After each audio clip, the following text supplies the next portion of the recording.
It's 6 o'clock, and I'm going to call the meeting to order tonight. I'm going to let everyone know that we are adding a public comment period after the discussion update. We are here this evening to get an update from our superintendent about the social and emotional work that is being done to support our students. Some of these systems have been in place for a while, and additional resources are often added as situations arise. Last week, we heard about significant behavioral challenges at Bristol Elementary School, and also some reference to behavioral issues at Mount Abraham. The board wants and needs to more deeply understand all of this to have confidence that the work that is being done is adequate to support all students. In order to fully understand and appreciate the depth and scope of the problem and the various ways it is being addressed, it is important to hear from all the stakeholders involved. At our last meeting, we heard from some community members and teachers in a public session, and also from our administration, mostly in executive session. We were in executive session because some of the information that the administrators wanted to share with us had to do with the specific children and their behavioral plans. We are, rightly so, unable to discuss those children or their plans in public. However, there is much about how we currently support all students that can and should be shared publicly and discussed.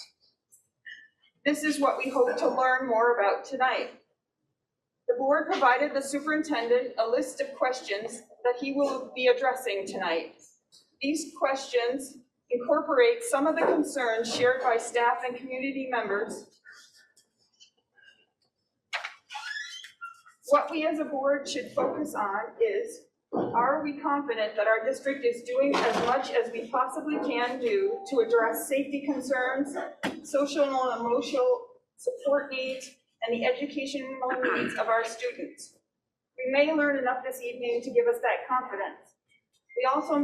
We may also decide that we still need more information or another update or additional communication, but we are starting with that goal tonight. We'll let Krista share some. So as we get accustomed to meeting in person again, we want to remind ourselves of our meeting expectations. Many times, groups develop norms that all members agree on, so they can have productive and respectful discussions. We have some of those norms embedded in our code of conduct for board members, but we'd like to consider additional ones that will apply to board discussion as well as to our public comment session. I'm going to read them, and then we as a board can decide if anything is missing. We're asking that all board members agree to not only adopt these during this and future meetings, but to also speak up if they're not being followed. This is our collective responsibility as a group and not just the responsibility of the board chair. So the first one is all ideas get a fair hearing. The second one is each person gets a chance to talk. The third is speak your truth. The fourth, speak for yourself. Don't try to speak for a group that you represent. The fifth is it's okay to disagree, but don't make it personal. So I just want to take a minute to see if there's anything that anyone wants to add to that list.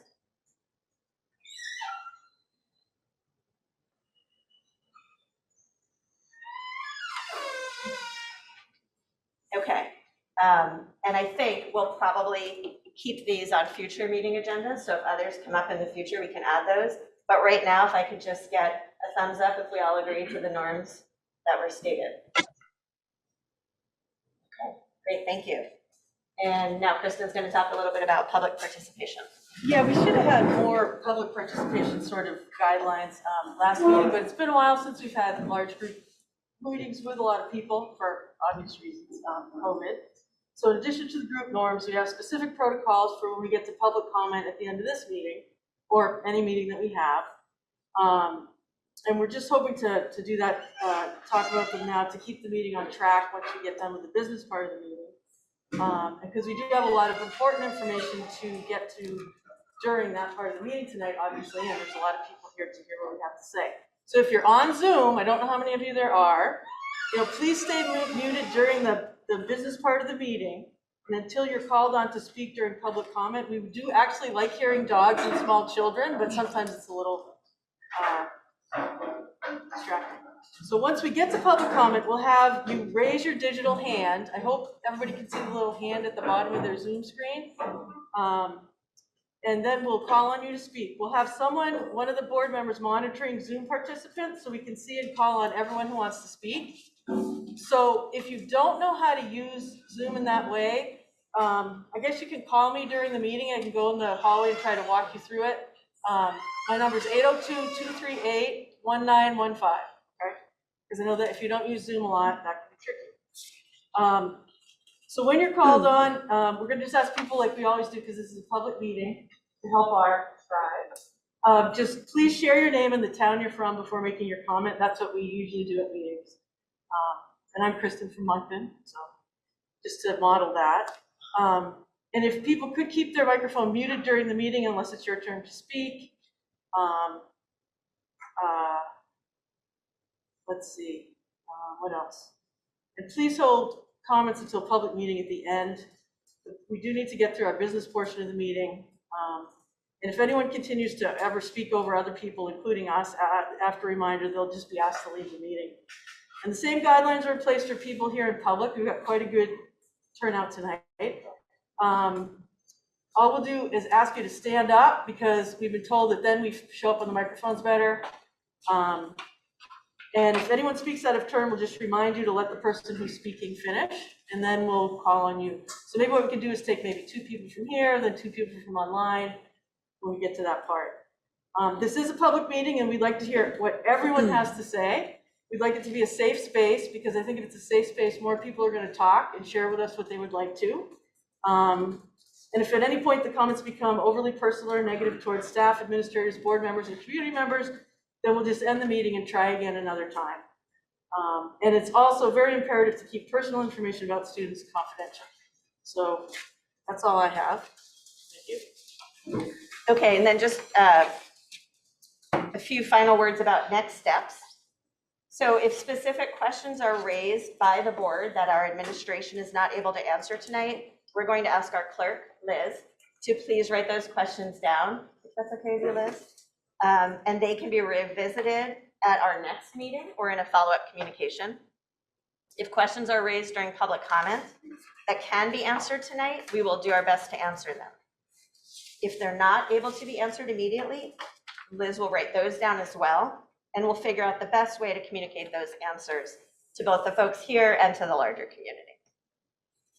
And I just want to remind people who are in person, there's a couple of sheets of paper to sign in. If you wouldn't mind signing in so it can be documented in the minutes, that's very helpful. Thank you. All right.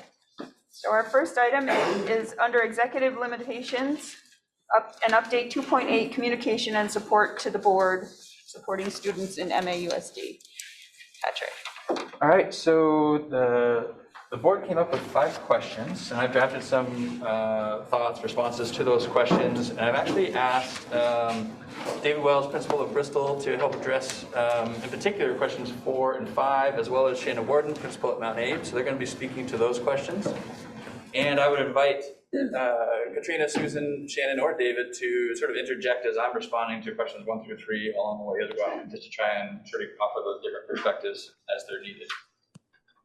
So as I think about question 1, so question 1 is, what resources have been deployed already at Bristol, and have any additional resources been added since the board meeting on Tuesday? I think it's helpful to start with the context of last year, kind of work up to where we are now, and then talk a little bit about some action steps that have been decided on for moving forward from here, just to kind of walk through that chronology. So last school year, efforts were made to develop and implement plans to support our students who were struggling the most at BES. Various iterations of the plans were developed and an ongoing effort to find the right support.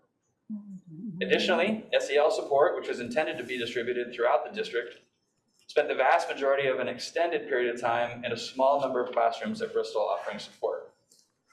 These efforts were ongoing over the course of the year and admittedly did not eliminate the very challenging behaviors that we were seeing.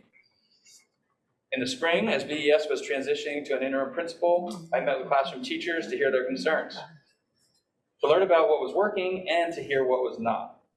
This led to a meeting with the same classroom teachers and other SEL support within MAUSD with the intention of identifying what additional supports were needed to help students be successful for the upcoming school year. That's the school year that we're in now. In that meeting, we agreed that 2 classroom behavior assistants were needed.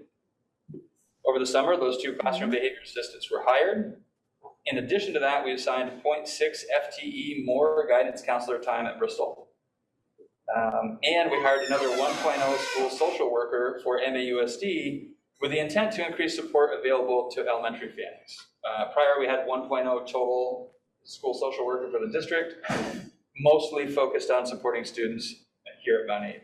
And we recognize the need for support at the elementary level as well. The building principal and the SEL team members were meeting frequently to review plans, provide support, and despite these considerable additions, early in this school year, we continued to see challenging behaviors at Bristol. We also began hearing concerns from teachers around these behaviors. These concerns were followed by a union grievance that was filed for unsafe working conditions. On the eve of getting that grievance, the Bristol principal arranged for support to be provided in one of those classrooms for the majority of each school day. The grievance requested multiple actions and was working its way through the grievance process outlined in the teacher's contract when the staff at BES spoke at the 10/12/21 board meeting. Prior to that 10/12/21 board meeting, a meeting had already been scheduled with district SEL specialists to discuss additional resources that we could bring in to support staff and students.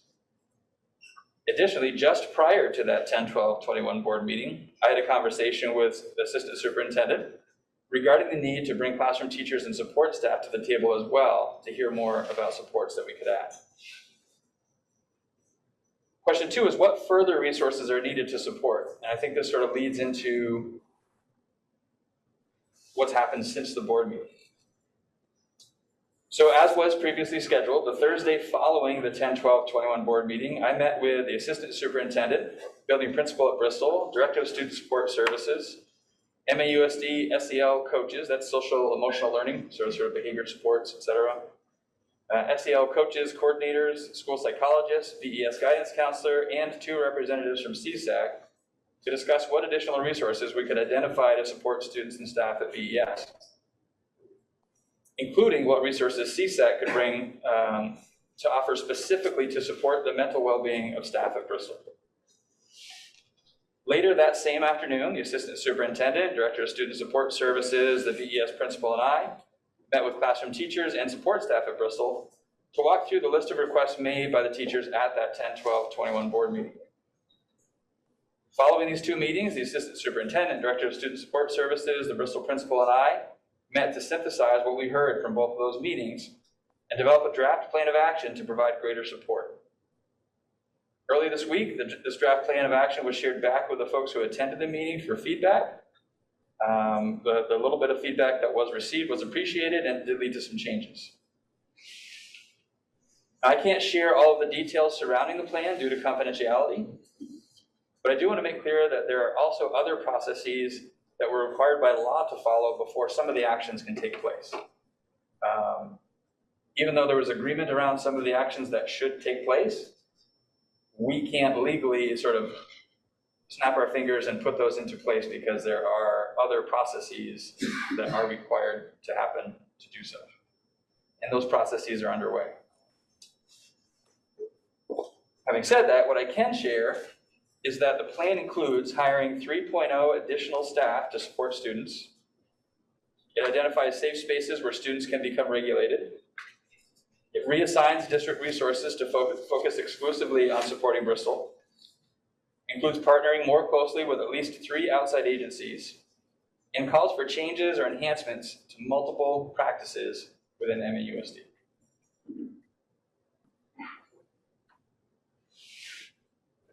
Question 3 asks if there are similar student or staff needs at any of the other MAUSD schools, and what's the plan in place for addressing those needs? The answer is yes, there are similar needs at other MAUSD schools outside of Bristol. Though I would say perhaps not quite to the same level as what we were seeing there. What is in place in all MAUSD schools is a strong multi-tiered system of support. This is our foundation for meeting the needs of all students. It begins with a focus on providing really high-quality universal instruction in all of our classrooms. For students who need their core instruction and a bit more support, there are a series of targeted support determined by and put in place using the staff at the building level. Students who need their core instruction, targeted level support, and even more are brought to the intensive support team, where district shared resources can be considered to offer another level of support. Really important as we think about a multi-tiered system of support, it's not either or, right? Every student gets universal core classroom instruction. Some need a bit more than that, so they get that core instruction and a bit more. Some need even more, so they get the core instruction, targeted instruction, and even more. That's how a multi-tiered system of support works.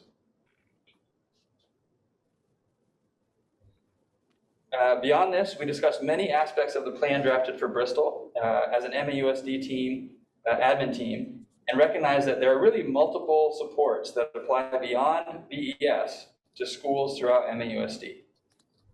Once we address some of the immediate needs that we're experiencing, we're going to shift our focus to some of the longer range work that can support all of our schools. These include refining practices that are in place across schools, providing additional training to all staff, and continuing to work with outside partners to strengthen our ability to meet the needs of each of our students. At this time, I'm going to invite Shannon and David to speak to questions 4 and 5. I think it's important to recognize that they each bring a unique perspective given the age of the students they serve in their schools and the context in which events take place. As the schools who had to utilize the various safety tools available to them more frequently than others this year, I thought it would be helpful to hear directly from them how they use the tools and what they're thinking behind sort of what information is shared or not shared with families is utilized in those moments. So with that, I will turn it over to, I think, Shannon to start. So I shared with families a week or so ago in a news blast about Clear the Halls to provide some clarity around how we use that tool here at Mount Abe, and to recognize that it is a tool that is used statewide. Sometimes the terminology is different. Sometimes it's Clear the Halls, sometimes it's Secure the School, sometimes it's Lock Out. At Mount Abe, we don't use the term lock out because it's so similar to lock down, and they're two very different things. And just hearing the word lock attached to anything kind of brings everybody's anxiety up. So we use Clear the Halls as a tool, and that has been the practice at Mount Abe for many years prior to my arrival. We've used Clear the Halls a number of times this year, no more than really a typical year, and the reasons have been varied, including drills. And the average Clear the Halls here lasts no more than 5 to 7 minutes. There was one today that lasted less than 2. And it's important to know that the tool can be used in a multitude of ways. It can be a response to a student in crisis, a student or adult having a medical event requiring some privacy, and also physical plant issues such as a flooded hallway or leak, and as a way to proactively get ahead of a challenging situation. And we had to use that last year with the flood in the middle school hallway. One of the added benefits of a Clear the Halls is you go from having your administrative team or and my team extends to our behavior folks. You go from having 3 or 4 people working on a situation to every single person in your building putting eyes on students to make sure that they are in a safe location and that they are able to continue on with their day. Our students do a fantastic job following these instructions. They don't complain, they don't question, they know what they're supposed to do. When we clear the halls, instruction continues. Teachers open their door, they make sure nobody else is in the hallway. If they are, they'll ask them to come in, and then they continue teaching their class. The other kids listen, or they work on something else if they have it. Sometimes we have kids that are in the office. We ask that they be quiet and that they work on something. So that is productive time. Again, none of our clear the halls have lasted more than 7 minutes. We encourage our students, faculty, and staff to see something and say something to help prevent conflict or incidents. That really helps to minimize risk and allows administration and our team to address any concerns, whether they be safety concerns, facility concerns, or social, emotional, mental concerns about any individual. Our advisory program provides a time and space for students and their advisors to discuss and debrief safety drills and talk about what if type scenarios. And the advisory program, because students are with the same advisor for a number of years, 2 years in middle school, 4 in high school, they become very close with that person.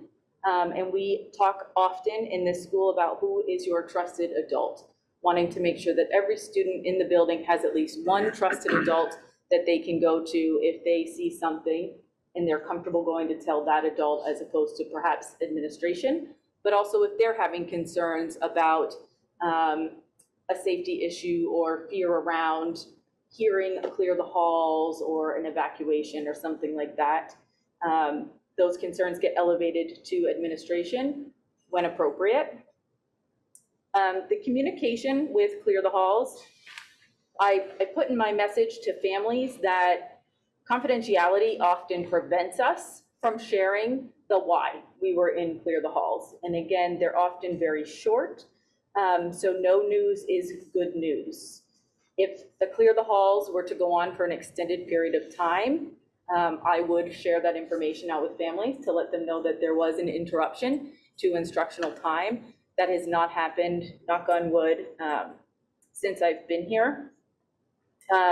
If there is an incident that is within a classroom that is of safety concern, or I would use the word just troubling to students, we will communicate that to the students impacted and their families, not the whole school, because those students are going to go home.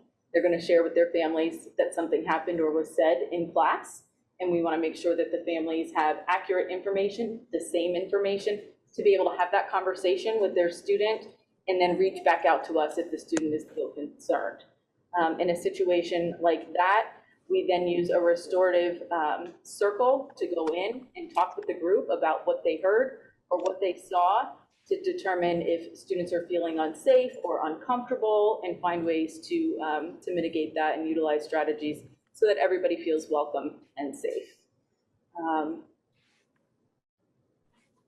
Yeah, I think that's it from me. And I think Shannon covered a lot of it, but what I can add from the perspective at Bristol and with an elementary school perspective,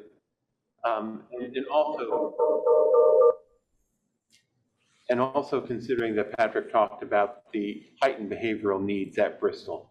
So we have used to Clear the Halls as well, and we've used it more frequently than we really would want. Some of the occasions have been longer than what we have wanted.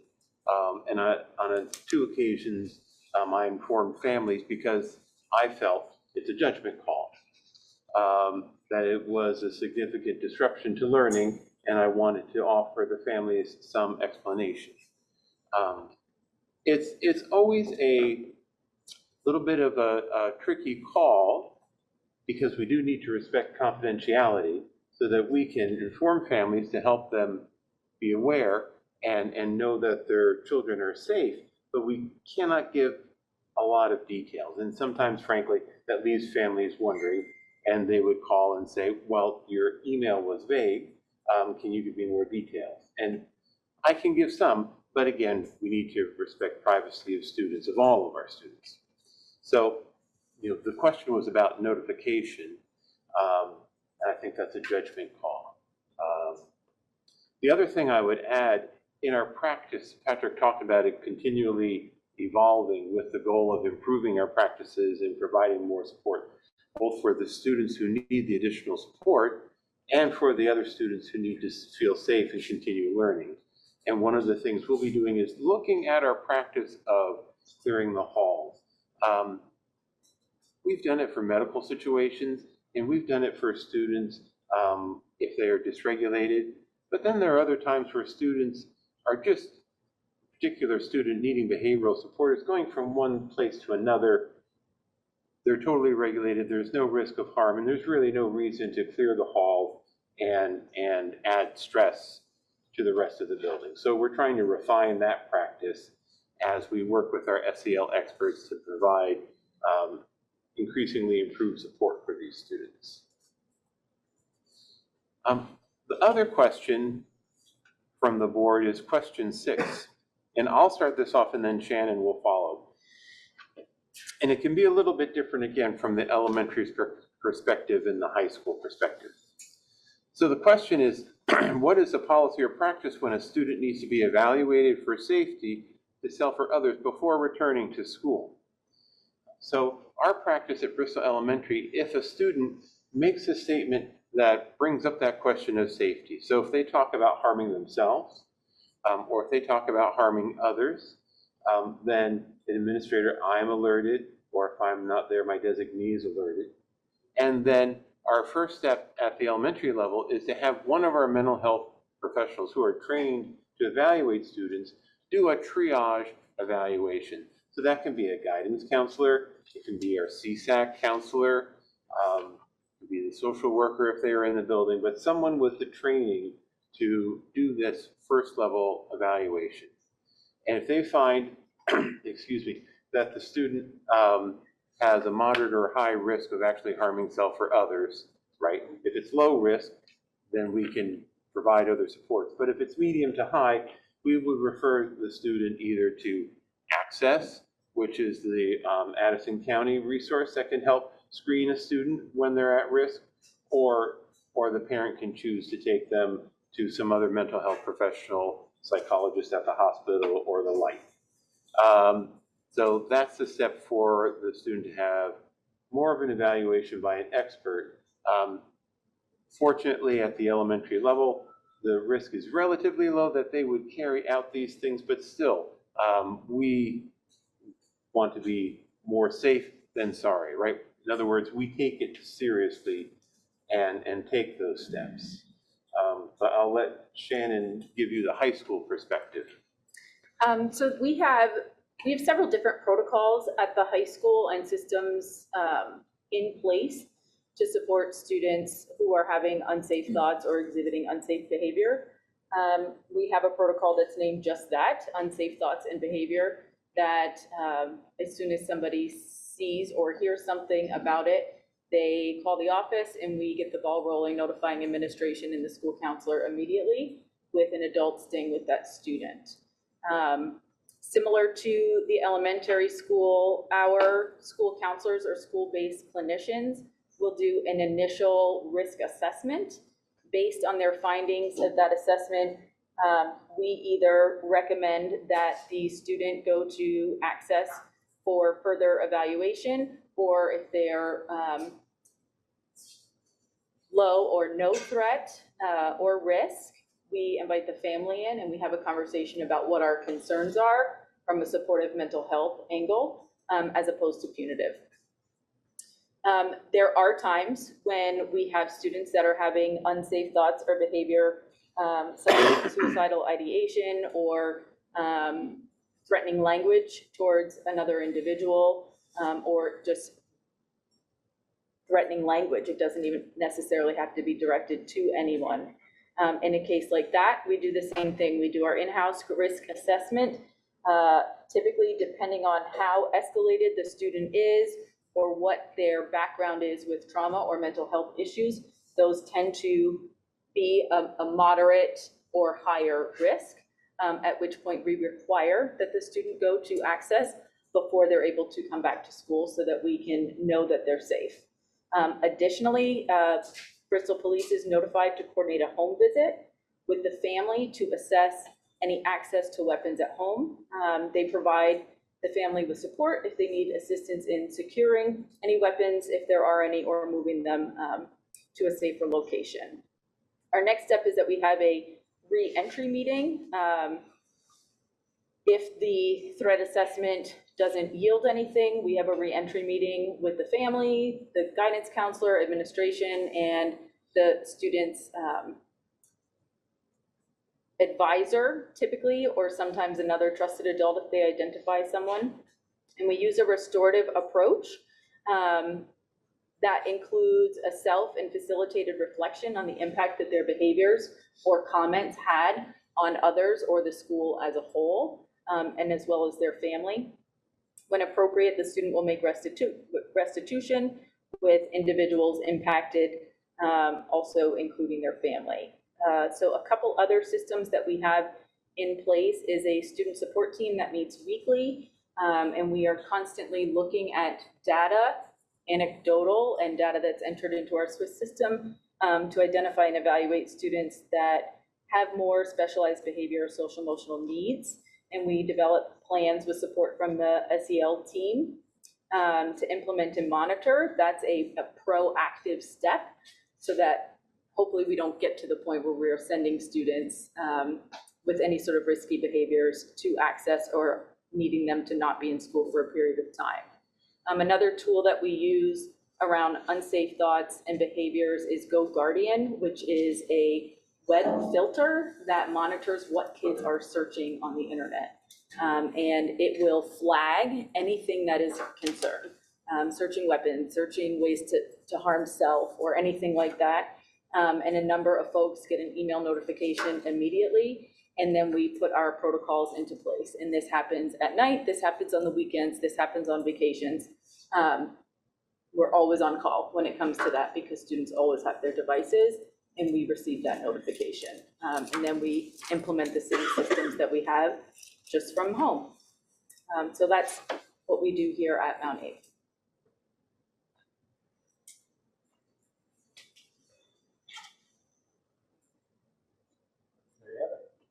Board members have any questions?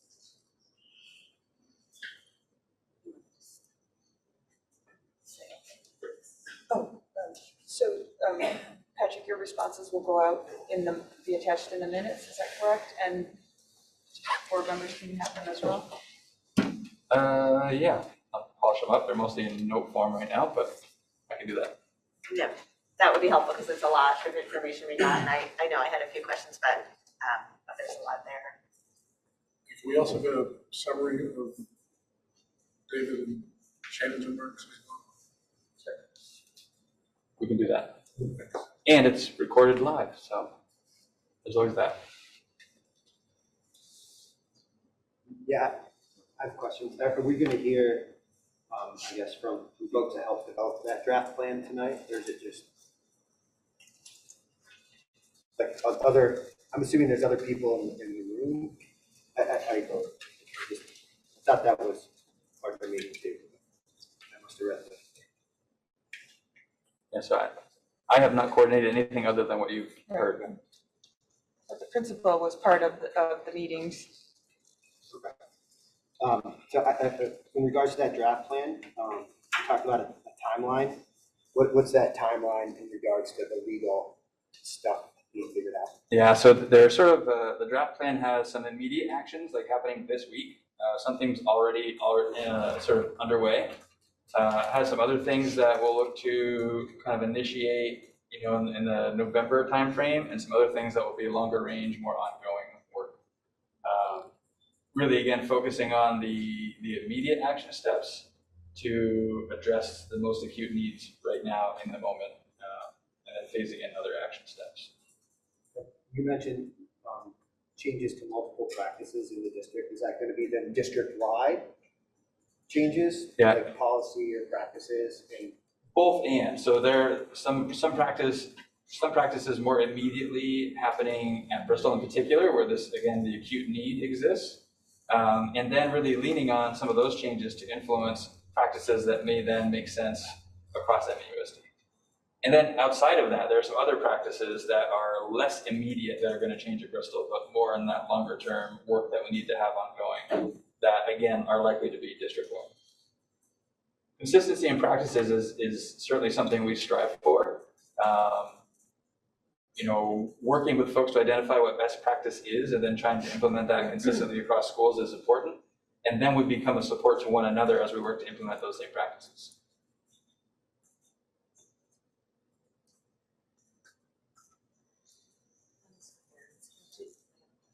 Erin, what's your hand up? Well, Rob sort of hit on mine, but I was sort of asking too, like, you talked a lot about what the current process is, but just knowing that the process hadn't caught what we wanted to catch during these acute outbursts, I was just going to ask more pointedly, what's changing today or going forward? But it sounds like you've got this sort of legal block, which get it, but also, I didn't really understand what exactly was changing today. I don't know if that's in response to her. Sort of, but you can respond. I think what I'm comfortable sharing in terms of what's changing, I did. So adding personnel is a pretty substantial change. And in addition to adding personnel, redirecting personnel that we have already into support. So bringing some bodies in to help support. Some of that is to help support some of the practices that we talked about changing. And some of that is bringing direct support to students. And so just to piggyback on that, so you're moving people from other schools to come? Okay, because it seems like there's other schools that have brought up concerns that they feel are acute and demanding. So I know that we're juggling bodies, but I wondered how much juggling you can do before you can't juggle anymore and you have to. Right. So that is something, so conversations are already underway to acknowledge what's going to be lost somewhere else to be able to reassign resources to Bristol, and talking about, in reality, some creative ways to fill that need, because we can talk about adding all the bodies we want. They may well not be there to secure. The hiring conditions right now are not favorable, this is how I would put it. So it may require, the plan calls for the ideal. We may have to get creative in how we try to strive for that ideal in terms of finding the personnel. And some of the finding of personnel is kind of wrapped into that partnership with outside agencies. So utilizing, whatever resources we have to try and secure additional staffing, but also working with partners who have different avenues to secure staffing, and how much of that we secure and how much of that is secured through a partner, we don't really know yet, but we're flexible in our work to try and get the staffing that we've identified. Patrick, if I could add, maybe to help answer that question too. Patrick had mentioned making sure that we take the legal steps. And I want to say that I don't see that as a barrier at Bristol, but it just refers to when you're planning for students and you're adjusting students' plans, it's often legal, and it's the right thing to do to involve families, to make sure that people are aware before we just throw in a plan without the input. And as Patrick said, that work is ongoing. It's going on this week. I don't see anything in the way to stop it, but it's one of those things that you must do to make sure you do these things the right way.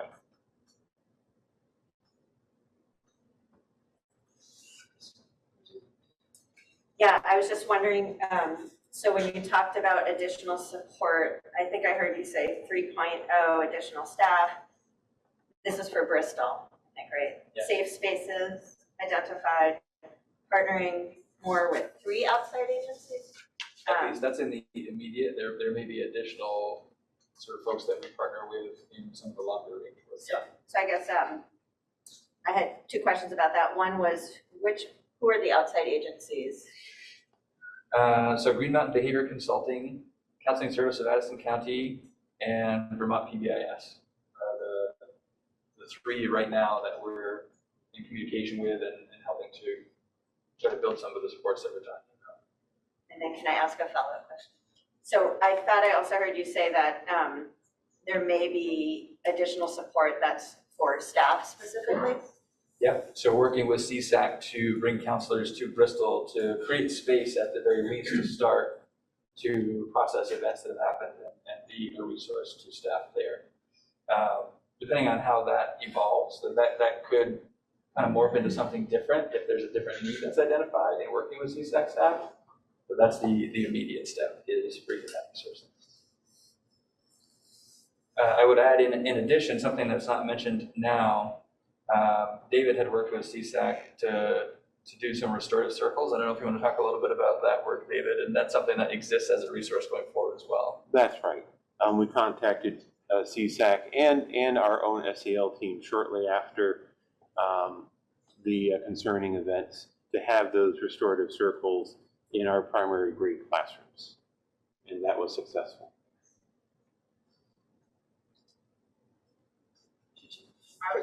I was just gonna ask about the safe spaces, wondering if they're in the same spaces as, or what do they look like? Where are they? How are we gonna change the narrative about those spaces? Because I think there's a lot of negative feeling around spaces, so just wondering about that. I'll kick the response to that off by acknowledging that proximity to classrooms was important as we thought about those spaces.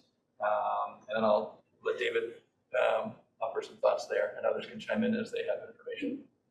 Right. I think it's a good question because in my experience as a principal in the past, schools have used alternative spaces in a way that seemed punitive, and that is not at all our intention. So the idea, as Patrick said, is to have a space that is nearby the child's classroom, as nearby as possible, and to have it as a safe alternative space where the child can go if the child needs to engage in restorative practices or social skill building, that they can do that in a space that's private and comfortable to them so that they get what they need and the instruction in the classroom can continue. So that's the goal behind that. So I'm trying to put a vision to it, like a sensory room or like a table and chair room, or, like, what are we putting in it? Right. Is it just gonna be an empty room with padded walls and that's the safe No. space? Well, so I'm just trying to get a picture No, of. it's a good question. So it would be, excuse me, it would be tailored to the student's need. And also, for all of these students, they would have an intensive behavior plan. Patrick talked about this a little bit before. There's universal, right, that we all do. Then the targeted, where the teacher or other individuals give the student something extra.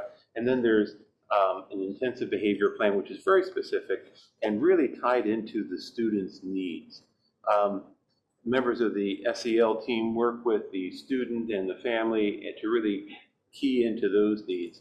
So that, right, so if what worked best for the student was to have a desk and a chair and a quieter space where they could work, that might be totally appropriate. If it meant, and I'm just giving hypothetical examples, if it meant that there was a beanbag chair and other supplies that could help regulate them, that's what would be put in the space. It would be depending on the student's needs.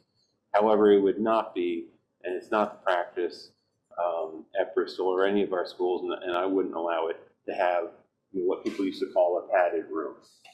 That's not the practice. It has to key into the student's needs.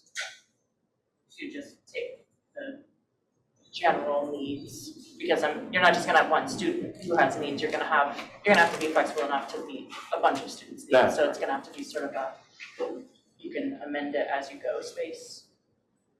Well, we're planning on multiple spaces. Right. Yeah.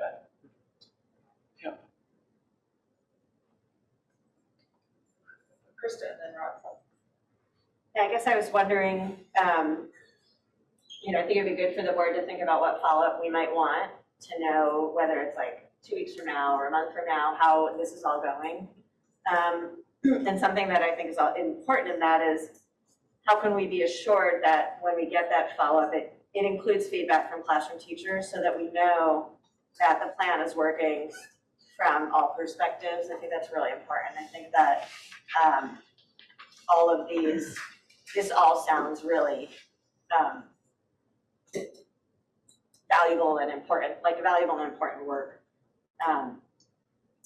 But it's not gonna be valuable and important if the folks who have to implement it feel like it's not meeting the needs. And so I guess I'm just wondering how we can make sure that input is included in that follow-up.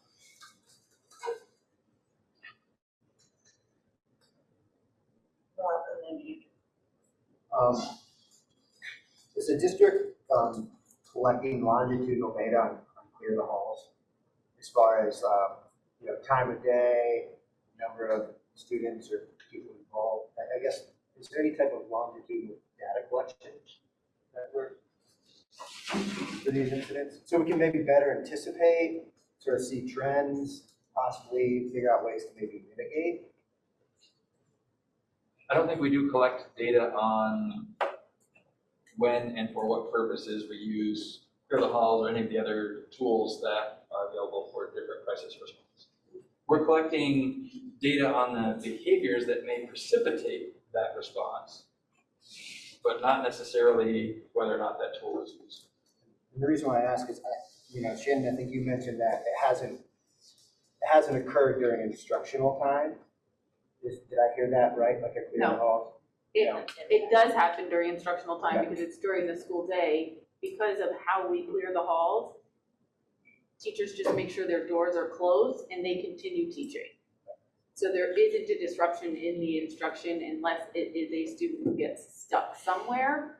And if it's going to be a longer than a few minutes, if we're trying to avoid one space and we can get some kids, for example, if something were to happen right here and a kid was in the office and we could close doors to protect privacy and escort a student to the middle school wing, for example, we would do that.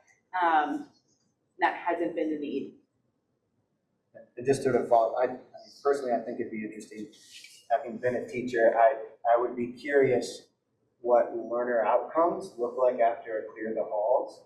Just because, as a student or as a teacher, I might be thinking, well, I wonder what it is, like who's involved. And my focus might not be, on content, either delivery or, taking content in. And I just wonder if the district could maybe think about, would it be worthwhile, like somehow doing some type of analysis to see, like, is it influencing learner outcomes?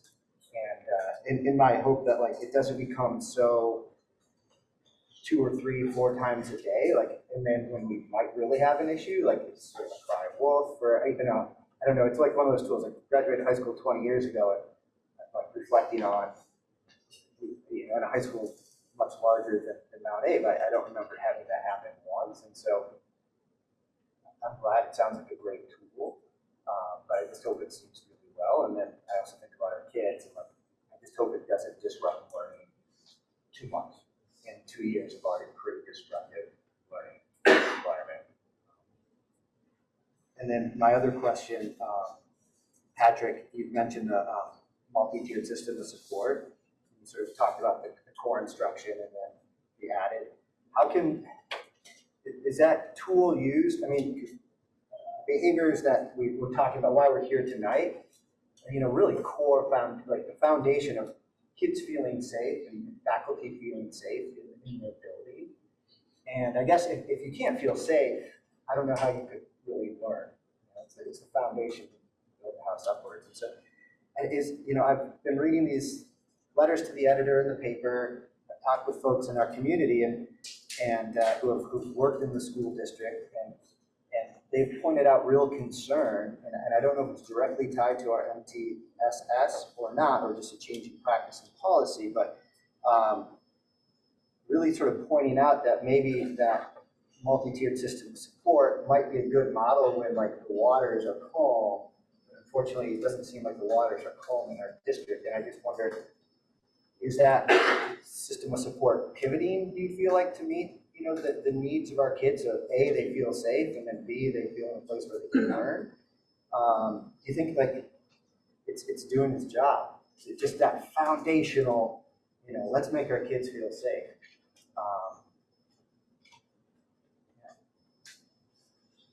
Yeah, big question. Yes, I think it is doing its job, and yes, I think it pivots. I think what we've talked about tonight is an example of pivoting within that multi-tiered system of supports.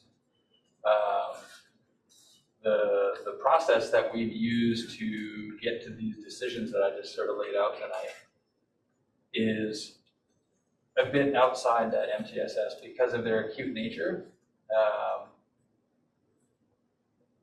So I would cite that as an example of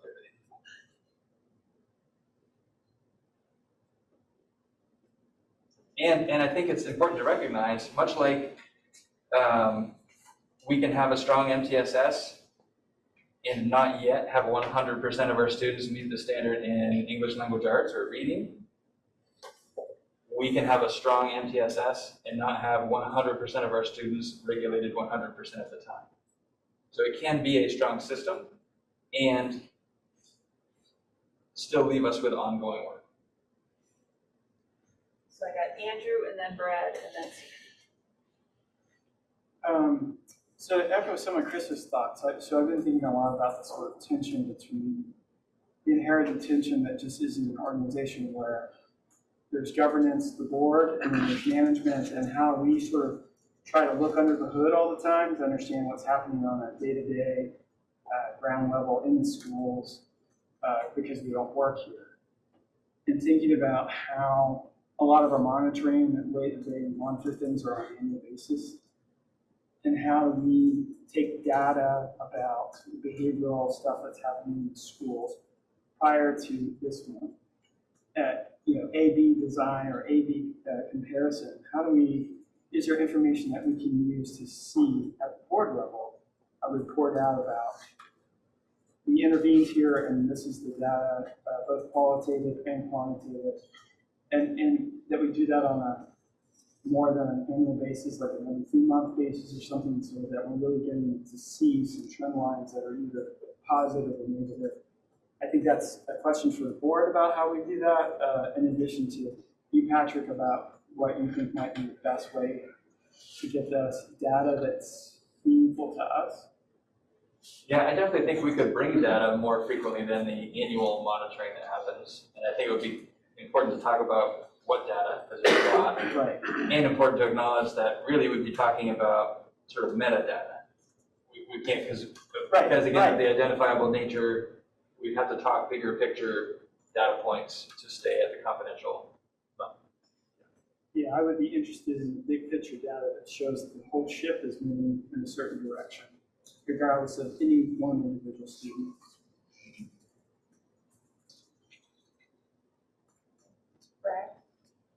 Yeah, just a couple of thoughts. One's a comment, one's a question. The comment is that I fully agree with Krista's point that as the plan develops, that hearing how how the stakeholders are responding to the plan is going to be really important for these, I think, for the board's consideration. The question is a basic question to David and Shannon about the Clear the Halls tool. I was wondering, I know you, without sort of getting into details, which I understand why you can't, I'm curious, if you could just, Shannon, I think you said that the frequency is about similar to previous years. David, you said you're using it more than you would like to. I was just wondering if you got a very basic question, can you tell us how many times you've used it this year in each of the schools? And then rather than getting into any specifics, maybe percentage or what percentage were for because of flooding, what percentage for behavioral issues, what percentage just because for miscellaneous reasons. I'm just kind of curious about what the basic picture looks like. So we had 1 drill and 4 non-drills, and they were 2 and 2, 2 medical, 2 student in crisis type situations. And we've had more than that, so I don't have those statistics with me, but to tell you in general, to try and answer your question as best I can. We have had a few for medical reasons, but the rest have been for behavioral reasons. None of them have been for leaky pipes or things like that, although that can be a possibility. They have happened multiple times in one day, which is why we're pivoting in our response, because that's not good for the student in need, in crisis, or for the other students. And it has happened multiple days in 1 week. And again, that's what prompts me to say it's more often than I would want. Again, for those students' needs and for the building as a whole. And that's why I'm pleased, to be working with the team and applying those extra resources to support those students when their needs became acute. Into a recognizing some rain developing during the overnight act. How do you deal with the kind of success you refer to that came with the bond? Folks, you need to mute yourselves if you're on Zoom. In punk rock underground. Sean, can you mute all, please?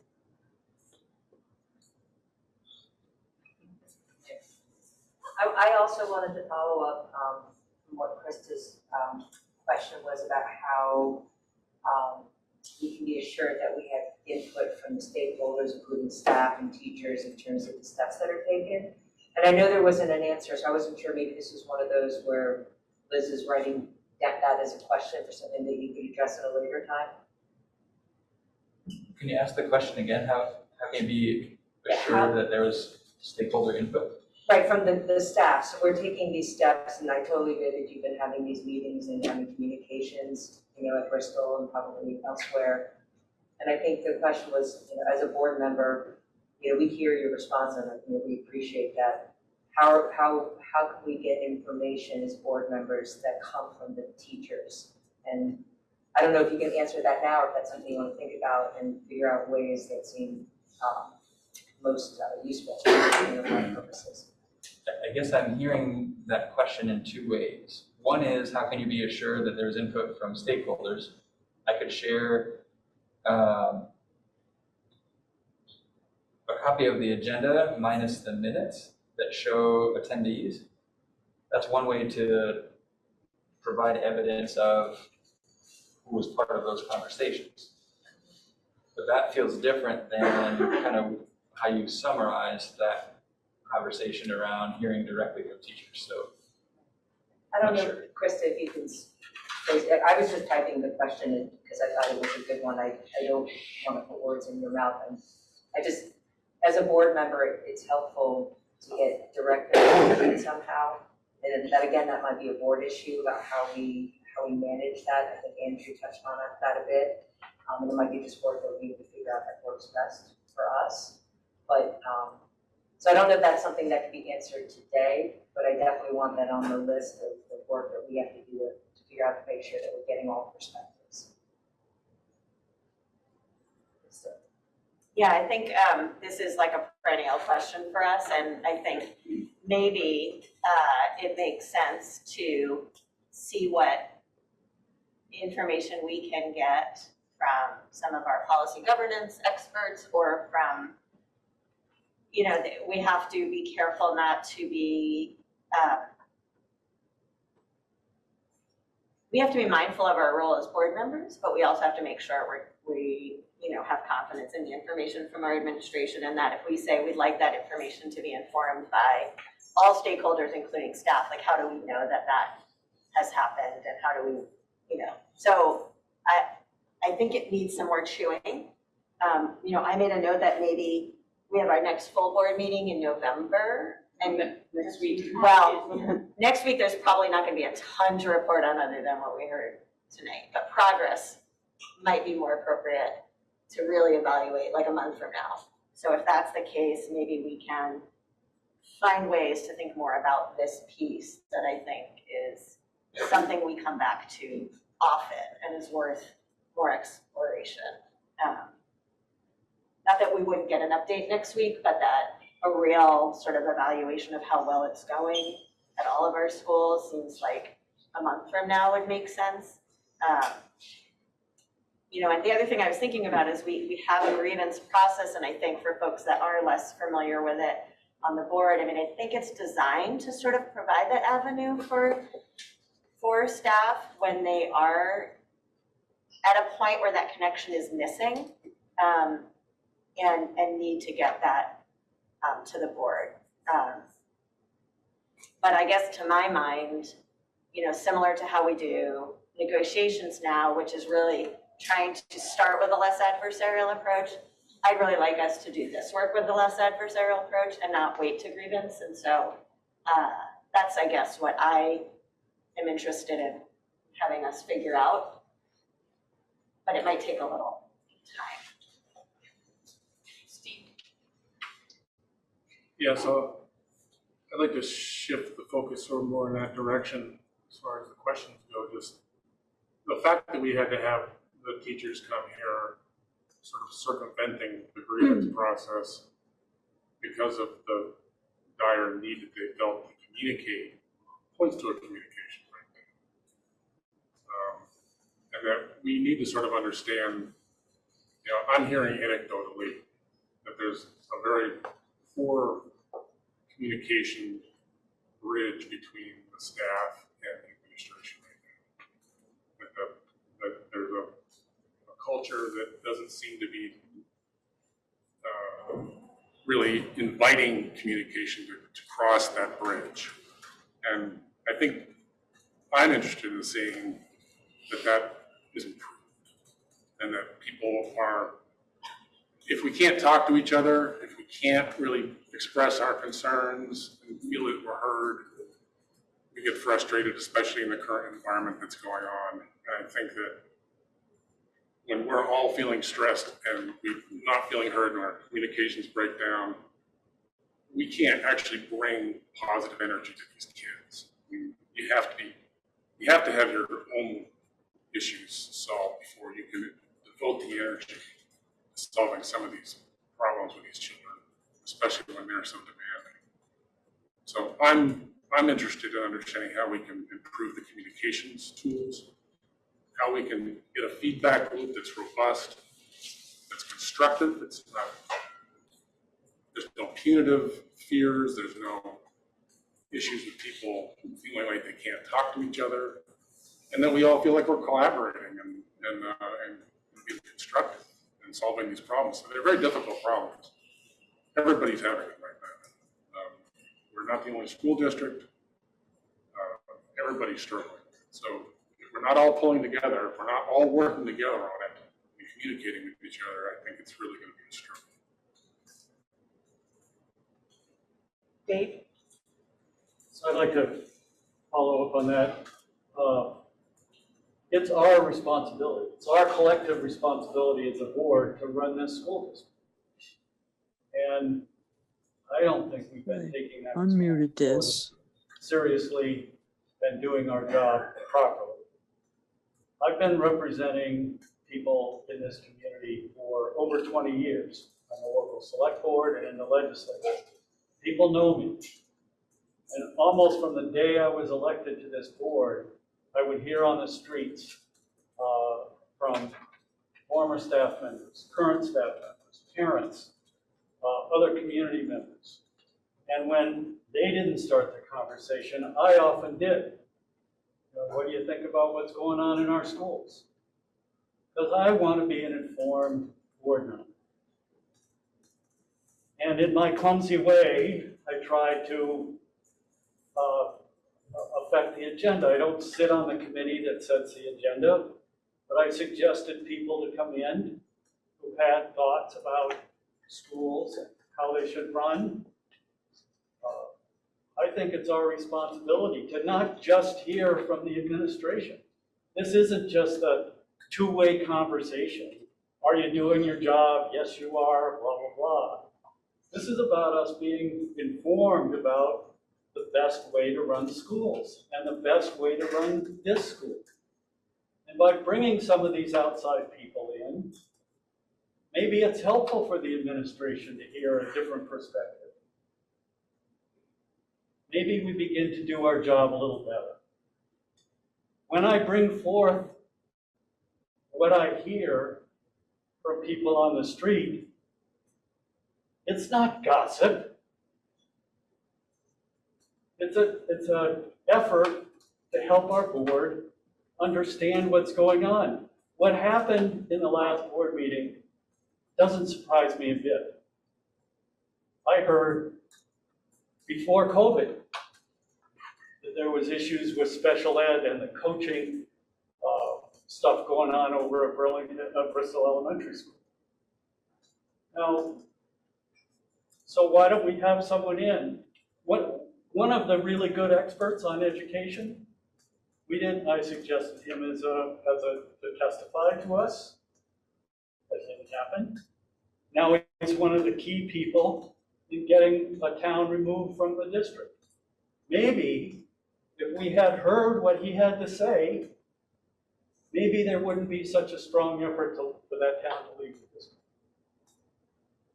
We have got to be more involved with our community. We have got to listen on an individual level. And I heard earlier, thankfully, that we want to hear on a collective basis. But there are people that are afraid to come before the board and the public comment section for fear of retribution, or for fear of how their child will be treated in school. So they come to one of us in a private conversation. Is that gossip? No, that's a little tiny red flag that we need to pay attention to. And we need to say, okay, maybe special ed isn't working as well as we'd like it to. Let's get some special ed.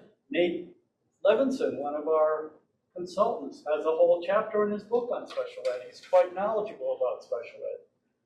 And says MTSS is great if properly used. Okay, what's he mean, properly used? I'd like to hear that from him. How does that fit with what we're doing, right? Maybe the administration would like to hear that too. We need to do our job better as board members. That's what I'm saying. It's our responsibility how the school is run. Thank you. Sandy, did you? Oh, thank you.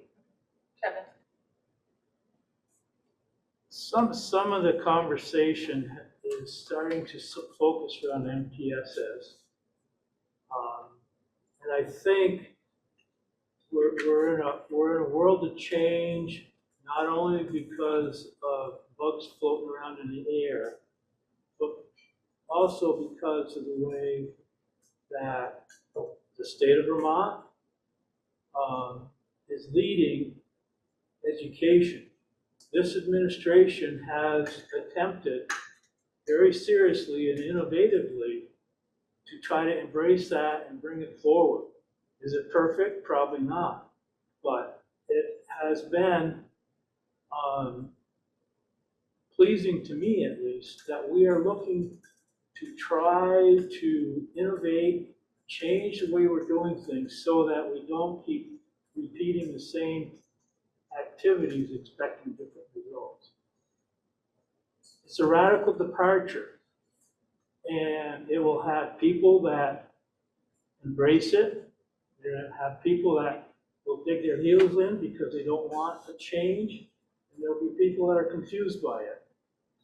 And I think a lot of what, well, not a lot, I think that is a component of what we see and hear all too often, is the people that are concerned about their cheese being moved. And we don't hear from the people that are saying it's okay, or I'd like to try it or understand it a little bit more. And I caution us as we walk down this path to recognize where the state, who has great influence over how we operate a school, other educational experts such as Levinson have documented the direction that successful schools have gone in or need to go in, and really work towards that in a positive way.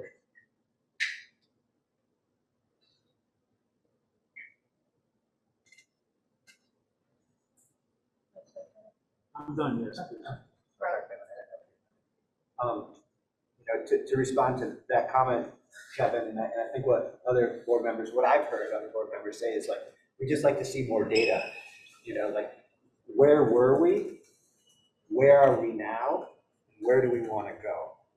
Because if you look at where we were, our diagnostic assessment of maybe how special ed or MTTS is implementing our learning outcomes, we're in a place now where we're actually maybe not performing to where we were, and we want to go somewhere else. You know, we can't just wait until we get the finish line. You have to take formative assessment. And I think what people I've heard in the community is their formative assessment of some of the practices that have been occurring in the recent history in this district aren't really working. And I understand like processes do take time, but if we're trying to go to that end of the pool, but we're starting to swim backwards towards where we came from, I don't know how helpful that is. I'm not saying that that's where we're going. I'm just saying I think more people would like to see more data, myself included. Where were we? Where are we now? And where do we want to go? And as a board member, I've never felt like I've had a good sense of that. And that could start from, you know, where our kids are as far as feeling safe in the building to how they're doing in third grade in regards to their, you know, reading proficiencies. To then, what are our seniors when they graduate? What, you know, how do they feel about the education they received? And so it just comes down to evidence. And evidence is, and data is what we need to base our decisions off of, not feelings. And so that's, I think, what I've heard a lot of people say is, let's just keep getting more data. You know, the numbers are the numbers. Aaron and then Steve. I was just gonna say, I think what Dave and Steve's point has been is that there's a procedural breakdown on our end as well, that we're not harnessing our power as a board to ask for what we need. In my opinion, I've been here less than a month, so pardon me, but it just feels like there's less control on this end. And I struggle with the process of like, why does this work this way and why does this work that way? And I try to ask those questions to wrap my mind around it, but it just feels like on this end of the board, to me, speaking for me, that I don't feel empowered enough to say, well, this is the information I'd really like to see, so I'm gonna ask Patrick or Katrina or whomever to pass that over to me.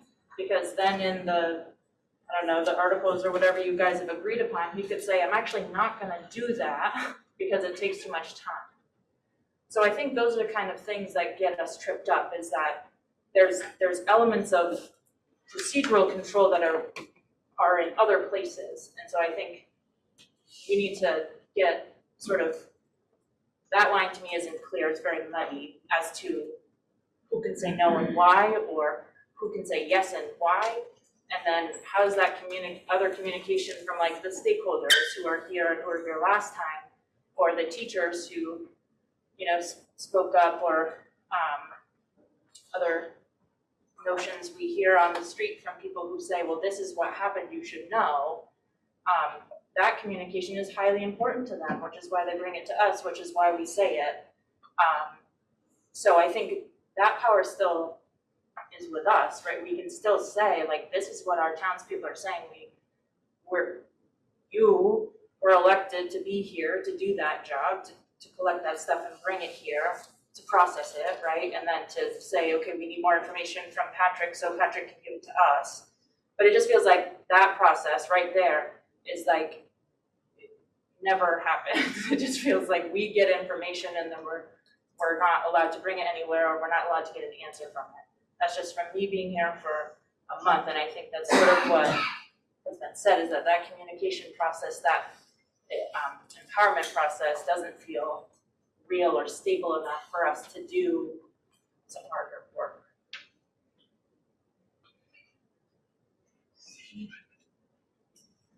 Yeah, so two things. I think to Rob's point, getting more data goes to Dave's point. The data doesn't necessarily need to come from other sources. We have the right of direct inspection. We can really find this information. And to Aaron's point, I think it's not that Patrick's going to, at least I believe, it's not that Patrick's going to refuse to answer a question because he doesn't have time. It's that I think we want to, as a board, understand what questions we want him to concentrate on. So that if it is complicated, that he devotes resources to it efficiently. But I think we want to have a group consensus that we're asking the right questions and that we're spending this time wisely. I think that's the tricky part, because then we have to all agree on the question. Do you guys keep like the monthly PBIS data per school? Like incidents, time of day, and then like, cause. It's ongoing, not monthly. Okay, because one of the schools I work at, they put it up in the teacher's room every month, and like there's September, October, so you can kind of compare them. And so, I mean, I just look at it and go, oh, okay, you know, or whatever. I mean, if you guys, I mean, I don't know if you have the personnel to do it, because they have people at each school that are in charge of that, obviously. So I didn't know if you guys did it that frequently. Again, I think it's a resource issue too, right? To be able to- More so this year than in years past, we're having more regular data conversations in schools about school level data. We can elaborate on that, but yes, it's happening more now than it has in the past. They just come out with a chart, day, time of day, type of incident, and then you can compare month over month and see where you might need to put resources. But again, that's a resource-rich school that has a person that can do that and have the time to do that. So, Patrick, I can speak to that a bit. Sure. So as part of our PD work, we have weekly staff meetings and we have a rotating schedule, as do the other schools in the district, where we have Java-like times when we look at data, and then we have school-wide times when we look at data, and we alternate between academic data and behavioral data. And our PBIS coach for the district does share with our teachers on a regular basis their data, and then we look at it at a school-wide, and it's as you alluded to, it can say type of behavior, time of day, location, so that as a school we can say, okay, here's what we need to focus on to improve our practice. So that's at our school and the other schools. So the reason I asked is just that some of that already exists. Yeah, I remember looking at 1 month and like everything was happening in the music room. So then the next month it was better, so they made some kind of adjustment, obviously, right? I felt bad for the music teacher, but anyway. I was like, uh-oh. So again, if some of that exists, I don't know if that's something that can be transferable to something that we could understand or see, or, I mean.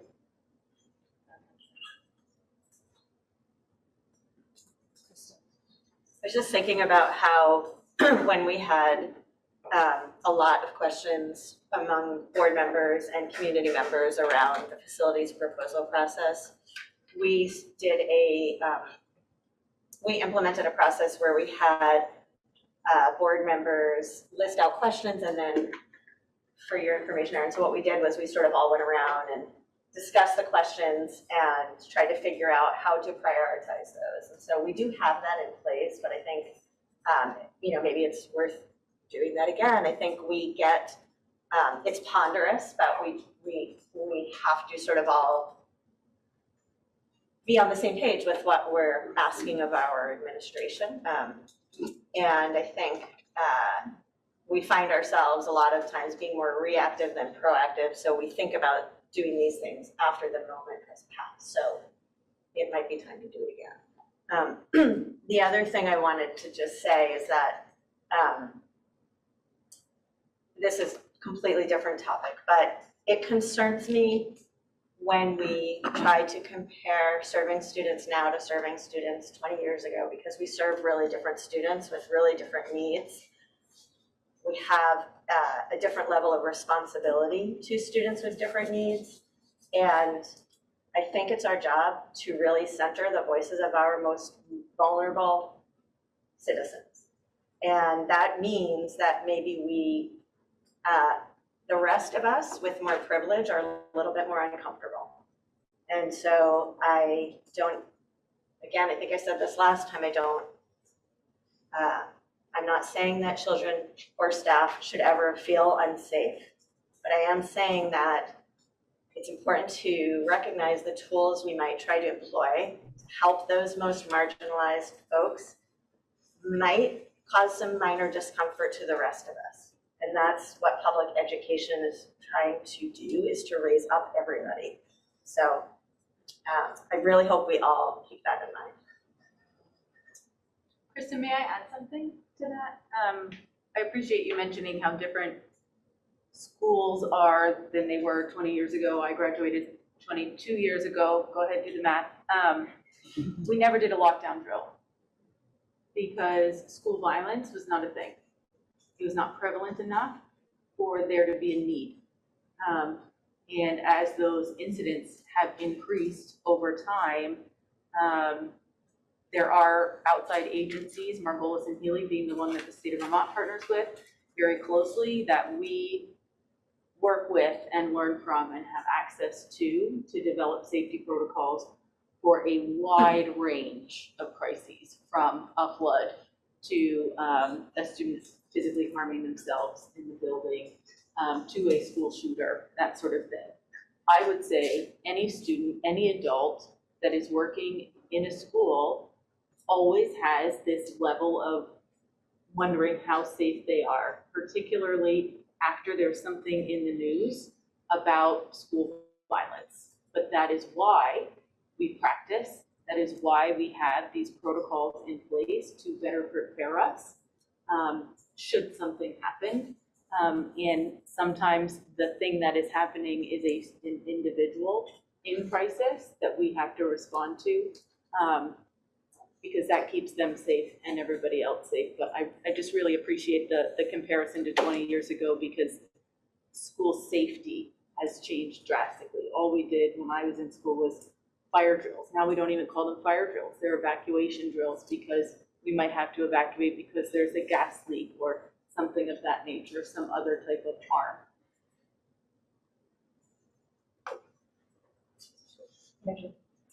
So just thinking about sort of what Steve was saying about trying to get everyone on the same page, agreeing what questions we have, I wonder if that's what we should be doing in the November board meeting on the agenda, is to have a discussion about how we monitor and assess this issue in the district with the current policies we have in place, and if those are adequate, if they need to be adjusted, if the monitoring reports need to be more frequent, what's reasonable to ask of the administration, how often we want to do that, but to get a consensus and something in motion at the next regular board meeting in November. You can look at the last monitoring report that I wrote, because I actually linked to those examples that we went through in the facilities report.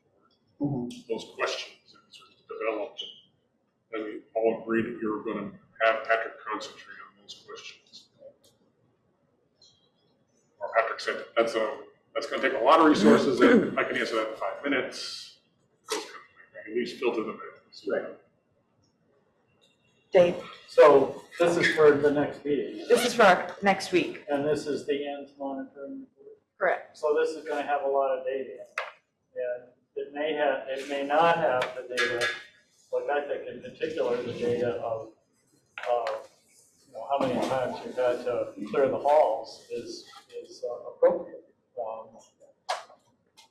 forget the quote, I wish I remember it, about data drives behavior. So if you're going to measure something, then you're going to build your systems and your staff and whatnot to address that data, right?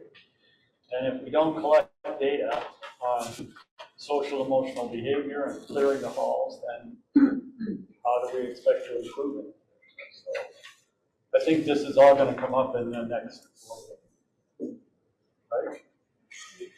The ANS report is next week, yes. I just want to check in, because we haven't heard from Liz or Sarah, and I don't want you to feel like we didn't have an opportunity. Just check in that you're.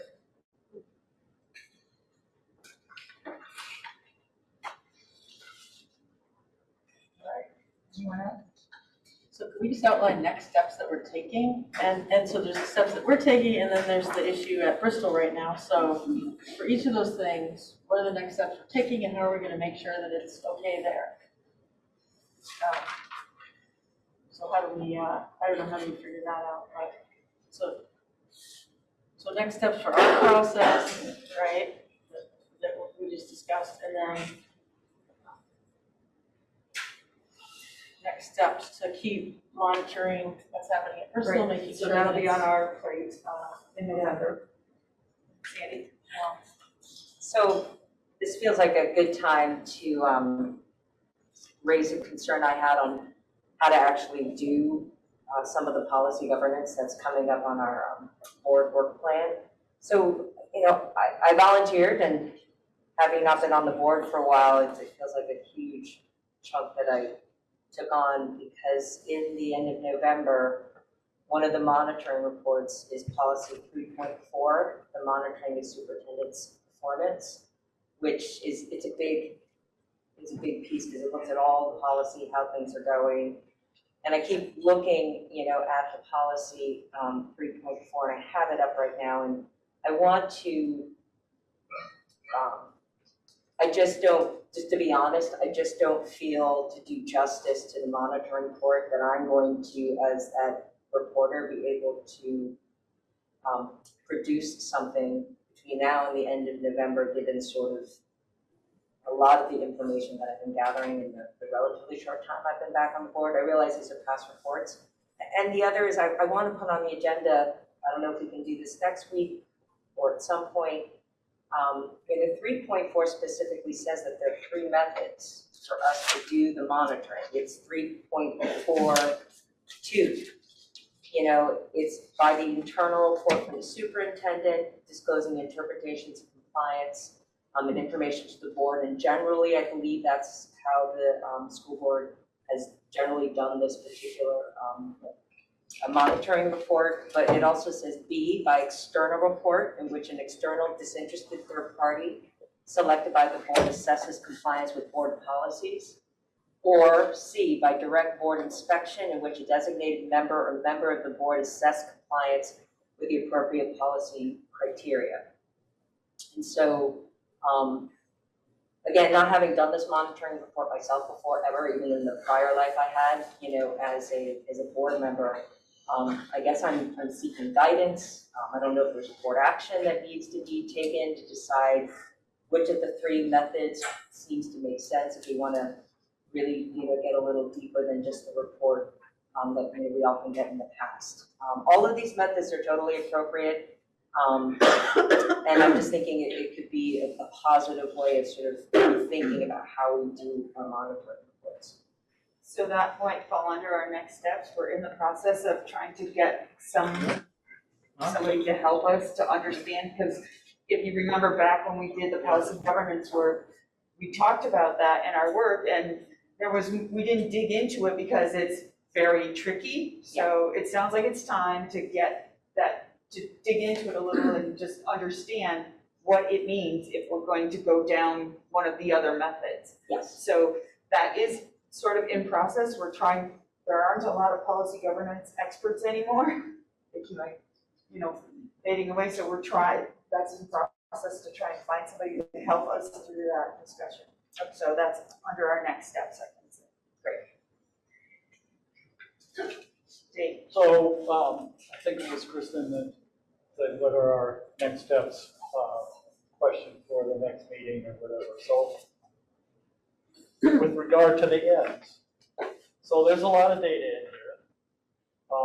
One of the things that I would find helpful is if there was somebody outside the district, maybe in the State Department, maybe an independent, knowledgeable person that looks at this report and says, what they think the strengths and weaknesses are here. Was it helpful, I think, to get, we did this a lot in the legislature, excuse me for bringing, a little bit of legislative process to us, but to get people in to testify from different perspectives, to give you different ideas about what's going on. And I think that would be helpful to have someone who understands ends, come in and look through this. It may be too late. I mean, October 26th is not far away. But, somebody, a knowledgeable person. It might be helpful for the next time. So Pardon? it might be helpful for the next time, so it's not, Yeah. wouldn't be wasted effort.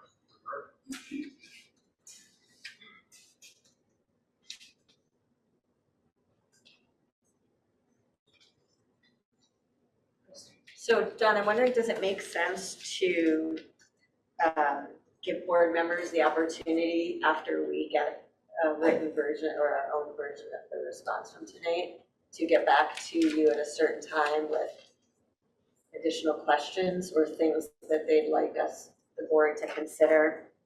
And then that will be incorporated into the November meeting? We could do like we did the last time. If you submit the questions, I'll make the list, and then we can, at our November meeting, we can, maybe Krista can help me theme them in groups, and then we can look at them in groups and decide, no, we don't want this themed, we want this answer specifically, but we could go through the list and prioritize our questions that way. So in the next couple of weeks, you want to send your questions, I'll just make one long list. They'll just be all listed out. Karen? Is it reasonable that between now and November at our next big meeting, if we get input from the principals anyway? Like, could the principals give us a report of what happened at school, what it looked like, what it felt like, and if that was helpful? Because I don't want it to be like, we say we're changing it here now and, you know, and then a month goes by and then maybe we're off track again because and I know processes take time, but like some of it feels like there's an immediate need to feel like it's changed, and that people feel like, yes, we feel like we were heard, that things are put in here, that it feels good. And I wonder if that would just be really helpful for us between now and November to just have that sort of anecdotal evidence that it felt like stuff worked, or it feels like now we put a lot of eggs in Bristol and now Peteman's really, really suffering, or whatever the case is. I just wonder if, to me, that would feel good.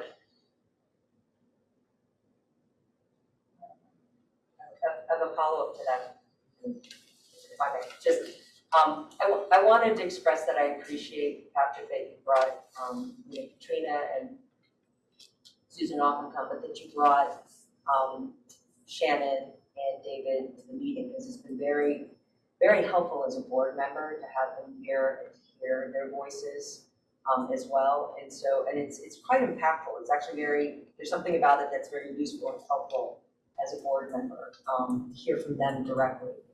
And I just would encourage the same, what Aaron's sort of saying, like, you know, we're having this that ends, it's only in a week, so I realize it's not very far away.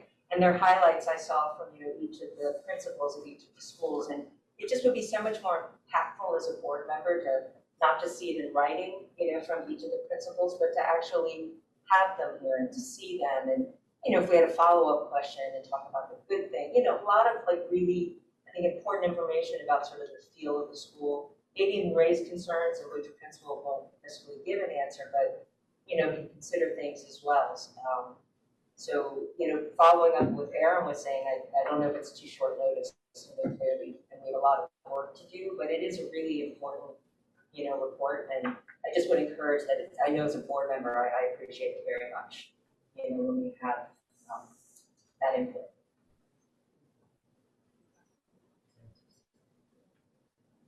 Yeah, so next week on Tuesday is at Moncton Central School, and the principal of Moncton Central School will be there, and the tour is going to happen at 5:45. So there is that opportunity now that we're getting back to in-person meetings, and we'll start that cycle again. In terms of next week, so principals are always very willing to be a part of the conversation. I think the challenge for me, you know, sometimes I think it's a good idea and I ask them to be here, and that's sort of how tonight materialized. And I guess the challenge for me is hearing one or two board members say we think that's a good idea, and acting upon that is tricky because I don't know what the other 11 board members think. Can we raise our hands and turn into it? Well, hold on. Okay, sorry. I mean, it's that, Yeah, no, I'm I sorry, like I'm not that. meaning to be whatever, but I mean, we're here, we can talk about it. I'm just wondering if we should clarify, we're talking about two different things, I think. And maybe it's both, or maybe it's one or the other, but we're talking about the ends policy report, but we're also talking about updates on social emotional stuff happening. So I wonder if one is more immediate or valuable or timely or useful. I'll point out. So let's Okay, maybe sorry. vote once we know which ones we're talking. Okay, well, I'll just point out that when we used to have separate boards, the principal was there every month. Right. And so we could easily do that. And I know we're trying not to have principals there every month, because God forbid, you probably can't even take a day off. I mean, from what I hear that you're doing, thank you for all you're doing, because, and teachers, I mean, I know it's hard for anyone to take a day off, but, yeah. I would say both, but I just, it would be a matter of scheduling, right, and availability. I think both would be great. So it sounds like maybe we're gonna get into a rotation where we'll hear from principals as part of our meetings. So that might at least get to some of that. But Patrick, could you maybe share with us what you think would be the best way to provide the board with additional info between now and our November meeting? In terms of About update? what's, the hot topic. And I also think we should consider whatever we hear, how do we then share it with the broader community? Yeah, I think it's feasible to have an update between now and the November meeting. I think recognizing that, as you noticed, part of the plan is hiring 3 staff members. It's unlikely in 2 weeks that those 3 staff members are secured in their roles. So it'll be sort of an evolving update. We could share where we are in 2 or 3 weeks or something like that before the end of November. Kevin? I'd just like to, I'm hearing some conflicting things tonight, and I'd just like to remind the board that we should think about what our priorities of the board are. There are some very high-level discussions about policy, having experts, listen to experts for strategic direction, what our limitations are, policy governance. And then I'm hearing a lot about, oh, let's get the teachers in, let's get the principals in, let's get down into what we commonly call the weeds. And we need systems to understand things are working, but I think that, and I fall into that case to a certain degree. We get too curious about things that are not strategic, if you will, regardless of how important they might be at the moment. But we as a board need to be cognizant of the distractions that those type of issues can cause with the more strategic directions that we should be taking. Steve? Normally, I would agree highly with that statement. I think just because of what's happened and the response we're getting from the community and from staff, that at some point we have to look at the weeds. We have to at least check that they're not taking over the garden, and make sure we're doing our due diligence that what we're hearing is an adequate response. And it doesn't apply to all cases, it doesn't apply to everyday board business, but I think occasionally it's warranted. Brad?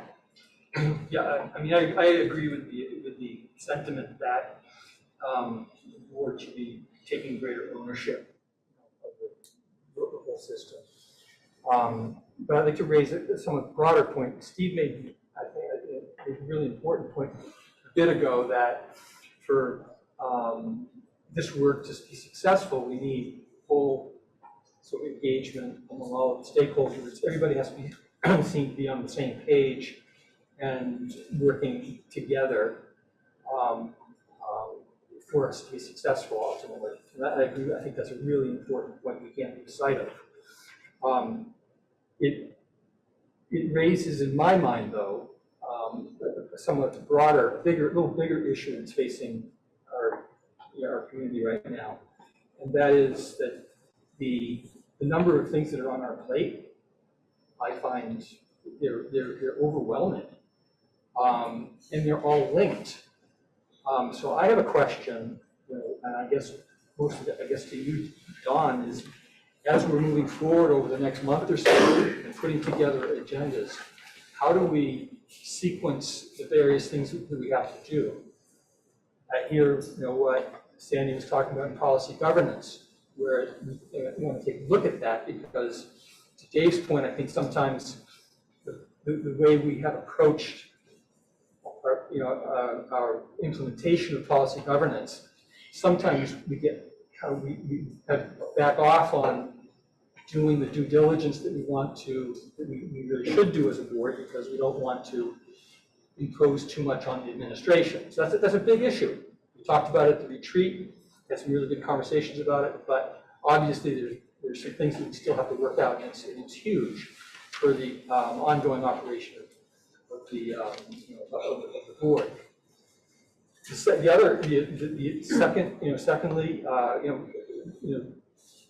we have the current issue that was raised at the last board meeting, and the behavioral issues that are going to take a great deal of thought and time and engagement by everybody in the community.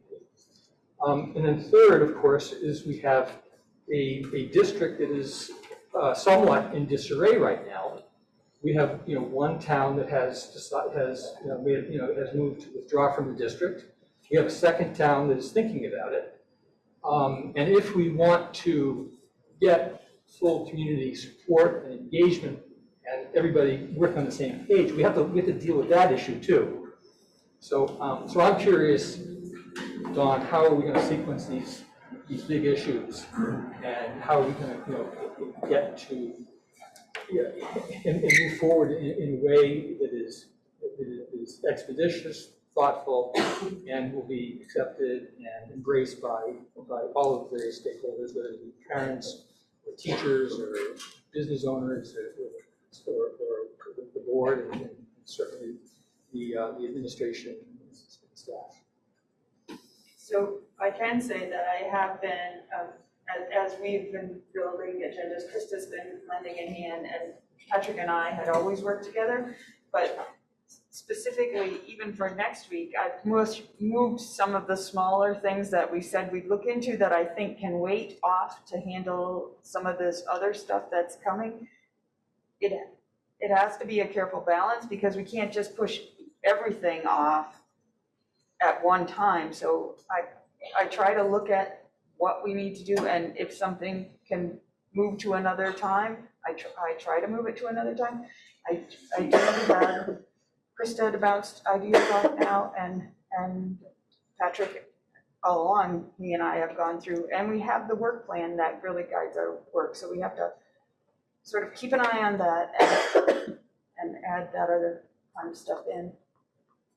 Did you want to add something? Well, I was just thinking that maybe we could also share that list with the board to say, these are all the things. Do we want to one idea is to sort of have a prioritization vote. But the other thing I was thinking is, I'm glad, I'm not glad for an additional meeting, but I'm glad we had a special meeting just for this topic. And I think if we can try to preserve our facilities meeting for that discussion and our board meeting for the regular work, I think that's helpful.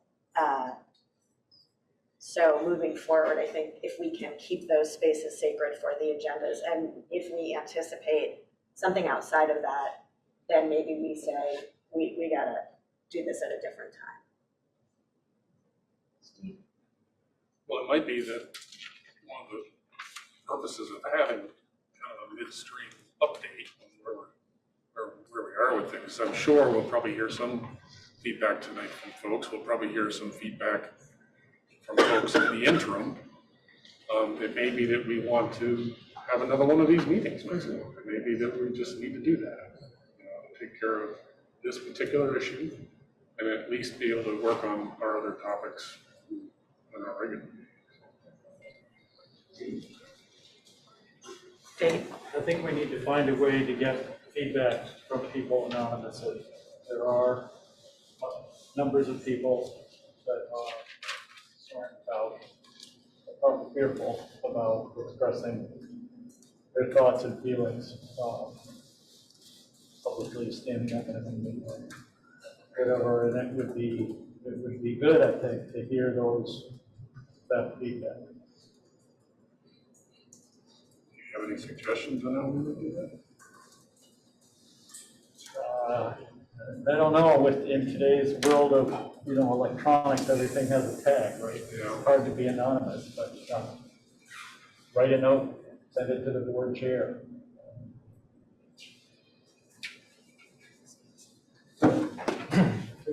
For me, I'm always welcome to, I always want to express that I'm welcome for people to make comments.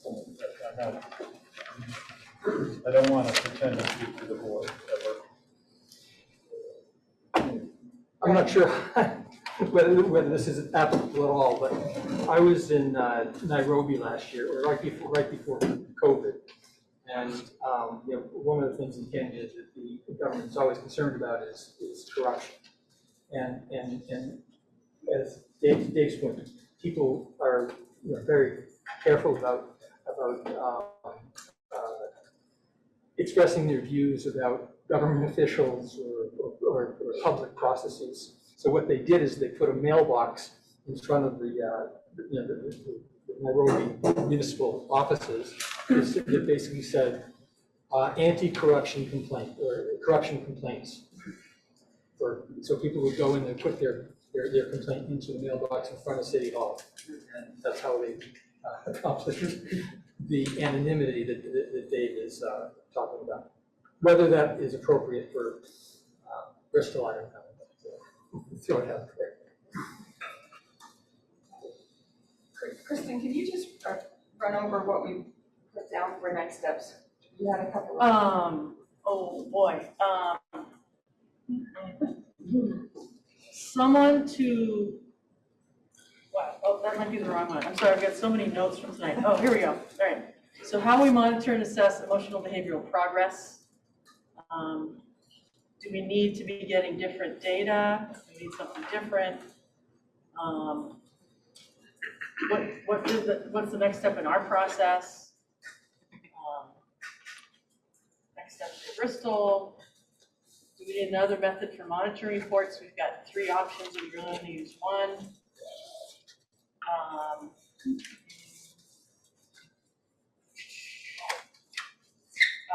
I mean, another thing, which was, I mean, these aren't related to someone to look at the ends policy, an expert to get their view on it.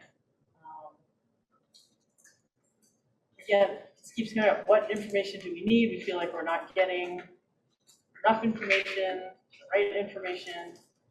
Increasing getting information from different stakeholders. Getting more information from stakeholders, including principals and staff and teachers. Basically wanting to hear more from people with boots on the ground. And how can we take greater ownership in what's happening? Aaron spoke to that quite a bit, a lot of people have. Basically so that we can help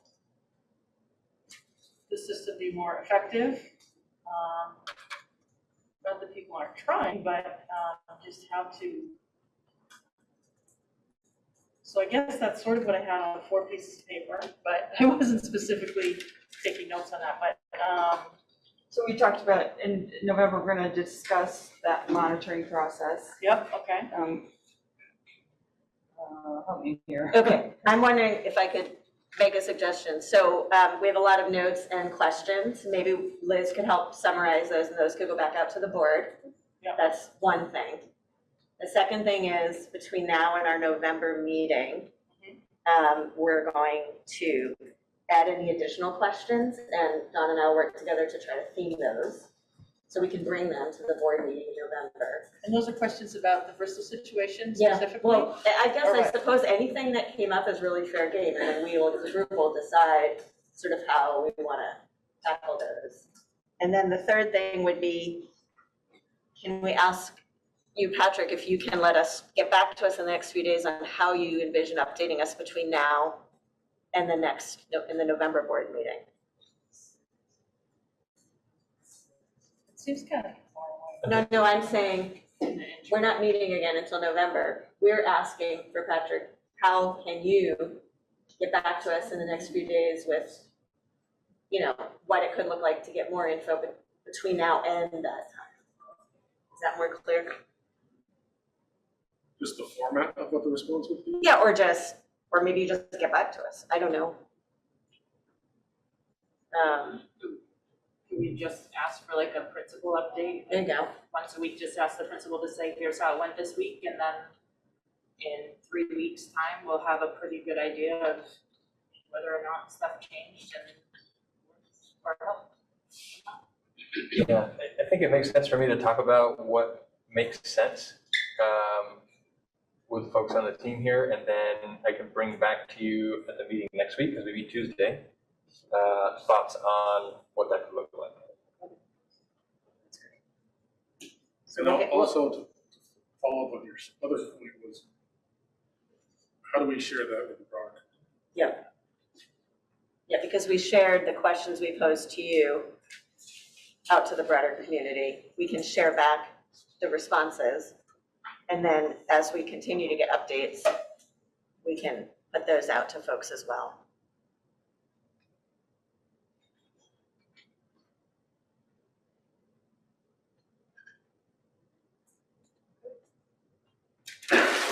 All right. And then part of our next steps is also going to be, if we hear from public comment questions that can't be answered tonight, Liz is gonna capture. we'll also go back with those. So, Kristen, there are people who came in, I think, after you gave the rundown about how we're gonna handle public comment, and there are probably more people on the Zoom call, so if you wanna run down that again, just so that everybody knows, and then we'll move into public comment, and I think we can. So I see 3 hands are raised already on Zoom. I just turned that Andrew's on. gonna keep an eye on that, so you don't have to. Okay. Andrew's gonna keep an Andrew's eye on gonna do it. that? Cool. Okay, so let's see, if people are on Zoom, let's see, just raise your digital hand. I see 3 people there already. You called on to speak. Please stay muted unless you're speaking and let other people finish their comment, and then you'll be called. So Andrew, you're gonna call on Zoom people? Okay. Is that what you said? Is that what? And then maybe we'll take turns, right? Yeah. Do a couple people here. Do a couple people there, okay. When you're called on, just share your name and town before you make your comments, so we have it for the meeting minutes. Let's see. Some of this I don't need to talk about because it's referring to this meeting. And the same guidelines are in place for in-person comment. Just stand up when you speak. It's supposed to help with the audio. And again, say your name and your town, share your comment, and please let everyone finish what they're saying. It's a public meeting. We want to hear from everyone. And if at any point comments become personal or negative, then we would just remind people to please be respectful, and then hopefully we can just continue through that until everyone has spoken. We do want to hear from everyone, and it sounds like we're going to answer questions that we can. And if there are questions that we can't answer, no one here can answer right now, Liz will take those, and then we'll get those out as quickly as we can in the ways we usually do, which is Report Forum and Facebook, and also on the website, and email. Oh, we can do an email too? Oh, like to, like an email blast to all staff and all parents and stuff? Yeah. Okay, that's even better. And it's important to keep personal information about students confidential while we're doing comments. Personal. Oh, right, and no personal attacks. Thank you. All right. So, so are we starting that part of the meeting? Yes. Yes. So we'll start here in the room. Yes, in the back, if you just speak up. Hi, I will start trying to speak loudly. I'm Elizabeth Marr. I'm the co-president of the Mount Abraham Education Association. I'm a special educator at Robinson School and Lincoln School. I'm a resident of Bristol. I'm speaking on behalf of the MAE leadership team and members. I do request that this statement be entered into the record, as necessary today. To advocate for the safety of the students and staff in our district, some Bristol Elementary School staff members took a brave step on Tuesday, October 12th, 2021. They went to the school board asking for help because repeated efforts to elicit support from the administration to address the safety issues had not resulted in timely and adequate help for the students in need. Mount Abraham Education Association recognizes that numerous staff people had been working in an attempt to address the safety concerns. However, crisis conditions such as those that were escalating in the classrooms and hallways at Bristol Elementary School did not continue. MAEA has been raising concerns about safety in the district to the administration for 2 years. MAEA is committed to be part of a safe and respectful educational environment for MAUSD students and staff. We appreciate that a range of staff in the district have worked over the past week to put additional supports and resources in place to work toward a safe environment for students and staff. Going forward, the hope and expectation of MAEA is that this effort to develop safe conditions in the schools will be ongoing with all of us working together. We ask that teachers have a place at the table when developing plans for their students. We ask that the new plans and resources be monitored for effectiveness in achieving the goal of safety for students and staff, and that those results be communicated to the school board. We ask to be part of a process of evaluating the effectiveness of the proposed plan. And if the plans presented tonight do not result in safe conditions, we expect timely collaborative action. We want to say that we do not support using possible difficulties or challenges hiring staff as an excuse for not attempting to increase needed staffing and as a justification to move staff from other buildings where staffing is already bare bones. We are also concerned that the BES principal referred to having held restorative circles with all classes impacted, when the BES staff reports that restorative circles have not happened in all impacted classes. We support the idea that the district start collecting comprehensive data on clear the halls, number of incidents, amount of time, etc. There is some concern among staff that the numbers reported are not accurate. And we do support also the regular sharing of data on performance, just data, as suggested by board members tonight. Thank you. Hi, Bill Mount, I'm from Bristol. I didn't have a prepared statement, but what I did do was take some notes of the things that I saw and heard tonight. I just wanted to get them out here. I don't expect any answers to what I'm going to say here. I just want you to have it in your mind, and I will provide this to you. Things in the plan, Patrick, that you proposed sound very good, but how do they work? How do the things that are in place now work? 2 weeks ago would be it. That's one thing that I would like you to think about. What are the measured lingering effects of the children that were in the affected classroom following the days of continual outbursts? The following days, continual outbursts, and some reports, 8 near the hall alerts the following day. The reason I ask that is I have a very personal account about that. On September 11th, 2001, my wife called and said, "Turn the television on." And I was standing there watching the events that occurred, the buildings falling, talking to her on the phone. My 4-year-old daughter was standing there. Then 4-year-old, 3. And I talked on the phone, and I got ready, and I went through my day, and I went to the hospital where I was going, had her with me. It had been probably 45 minutes. I get her out of the car in the parking garage at the Erlanger Medical Center. She's shaking. And she said, and I said, "No, what's the matter? Are you okay? What's wrong?" She looked at me and she said, "Daddy, are the terrorists going to hit us?" The true story. She's now 23 years old.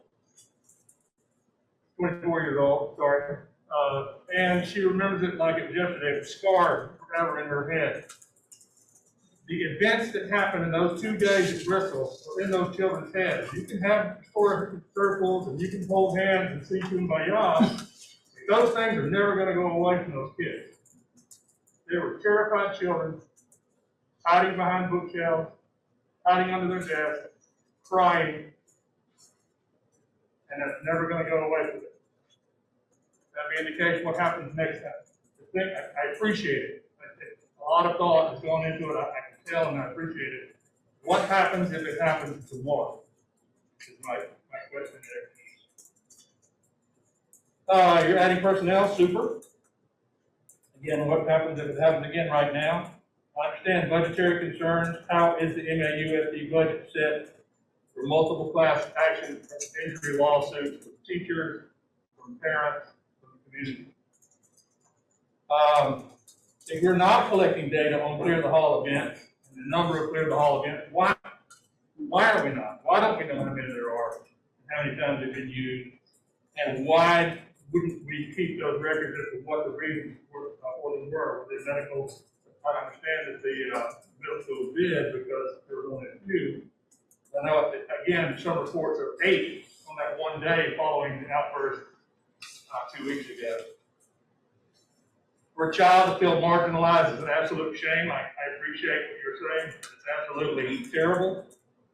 But it's a bigger shame, in my opinion, to fail to show that child that destructive behavior and lack of self-control can result in much more far-reaching issues in their future life if they don't find a way, we don't find a way as a community and as a school system to help them adjust and correct those behaviors now. There's a statement that there's fear that a lot of focus is going into BES. So this kind of sounds like a platitude, but I guess that's true. When a fire call goes out, where the firemen go? They go where the fire is. They go to every house in the village. So yes, pulling them to one particular place where there seems to be a problem seems to make sense to me. And if there's another problem later, move them to those other places as well. But we do know where the critical issue is right now. Again, that's my opinion. And how do we monitor progress on the behavioral issues? I'm not sure that I feel that there's anything to measure as of yet, because I heard a lot of plans for the future and what we're going to do. And again, I understand it doesn't happen overnight, it doesn't happen instantly. So don't take it the wrong way. But I'm not sure there's really been anything put in place to measure at this point. So I just hope nothing else happens. I appreciate your time. Again, nothing targeted.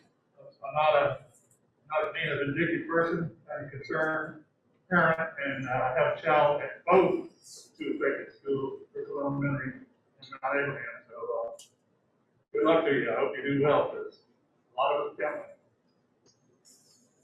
Thanks. Yeah.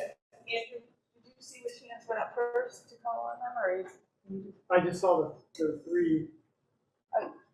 the way the light is, I can't see the name. Why don't you just Can you choose just them, call? Andrew? Go ahead. So it looks like we'll go, I guess that's Phoebe Barrage.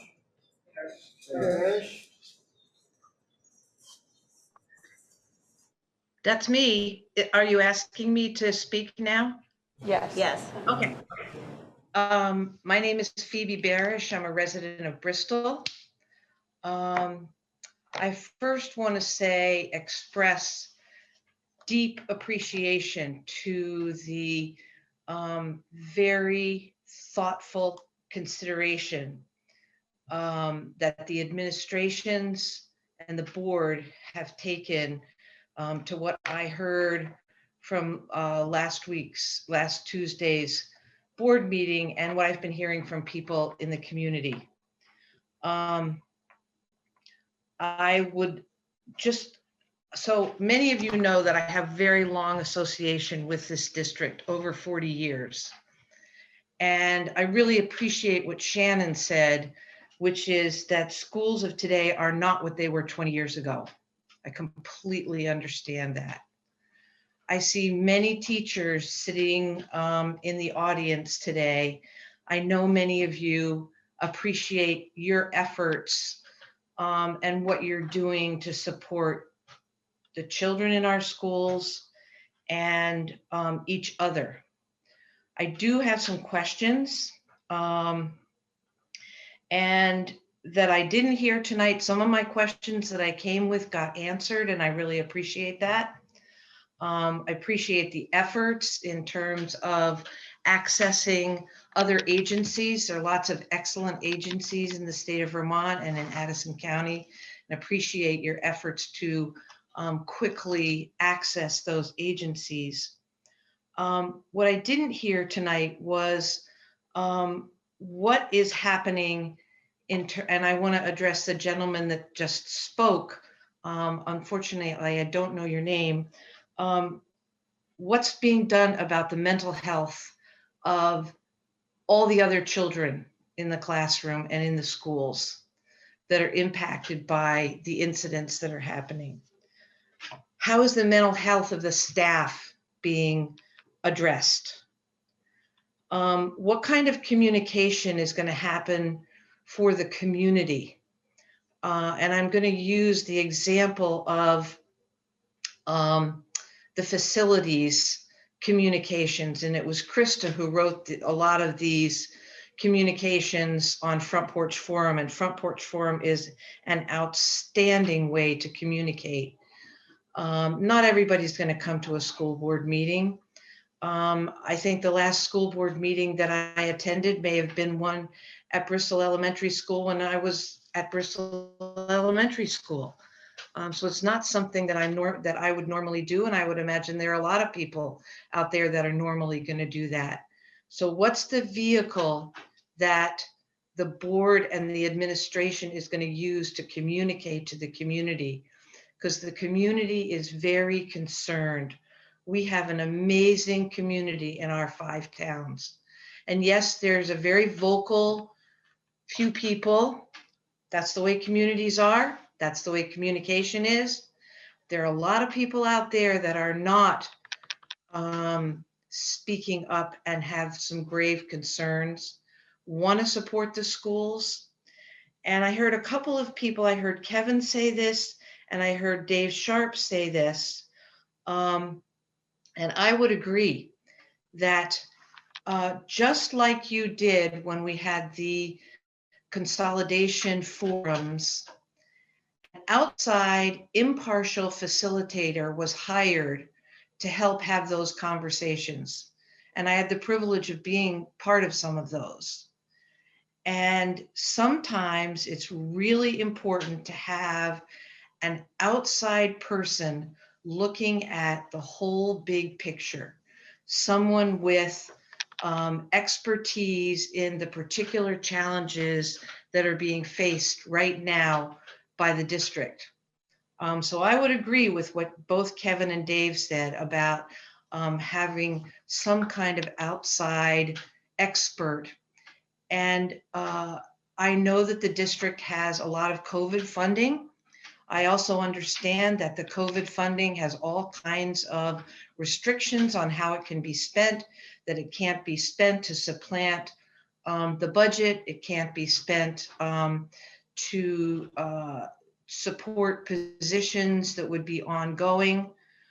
In my mind, this would be a perfect use of COVID monies to hire someone to come in during this very challenging time to take a wider view.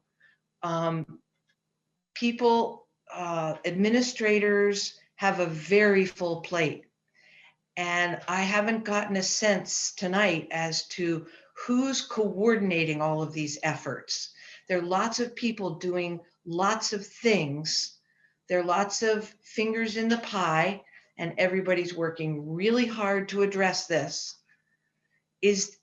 I didn't get a sense that there was anybody that was coordinating this, and that's not a criticism of anybody. You guys have your plates full. And so I would highly recommend having some kind of expert helping you, giving you feedback. How's it working? I heard a lot tonight about data, assessment. Of course, as a school board, you have to look at those things. Of course, as teachers, you have to look at those things. An impartial person can help you do that in a way that can help you moving forward. And what I heard tonight also is that I heard you looking forward. So right now, you're kind of in the, you're in a triage right now. There's some pretty emergency situations that are happening. So you're kind of mitigating things. You're looking at support. You're looking at prevention. And then the fourth part would be communication. How do you communicate what's happening to the community? So I think that's all I have to say, and thank you for the opportunity to let me share.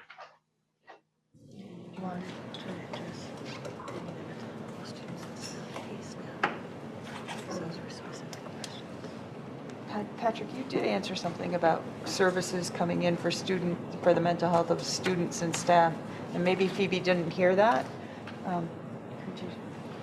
Yeah, so the restorative circles that we talked about before, as I understand it, and David can elaborate, were for classrooms impacted.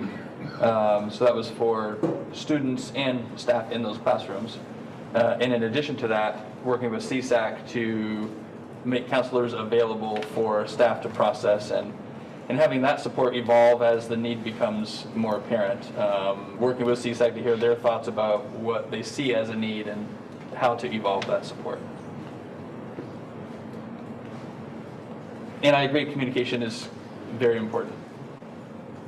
I would just add, if I could, to that end, that the Community Engagement Committee will be meeting next 2 Tuesdays from now. And we talk, one of the things that we always talk about is what's most important for us to communicate out right now. And so, this can be something we can incorporate into what we decide to put out, so. Okay, thank you. Steve? Heather, were you able to address those coordinating questions? It sounded like something that might be simpler. I wish that were simple. It is highly complex. There are a lot of people involved. So to name one person that is coordinating everything, I don't think I could do right now.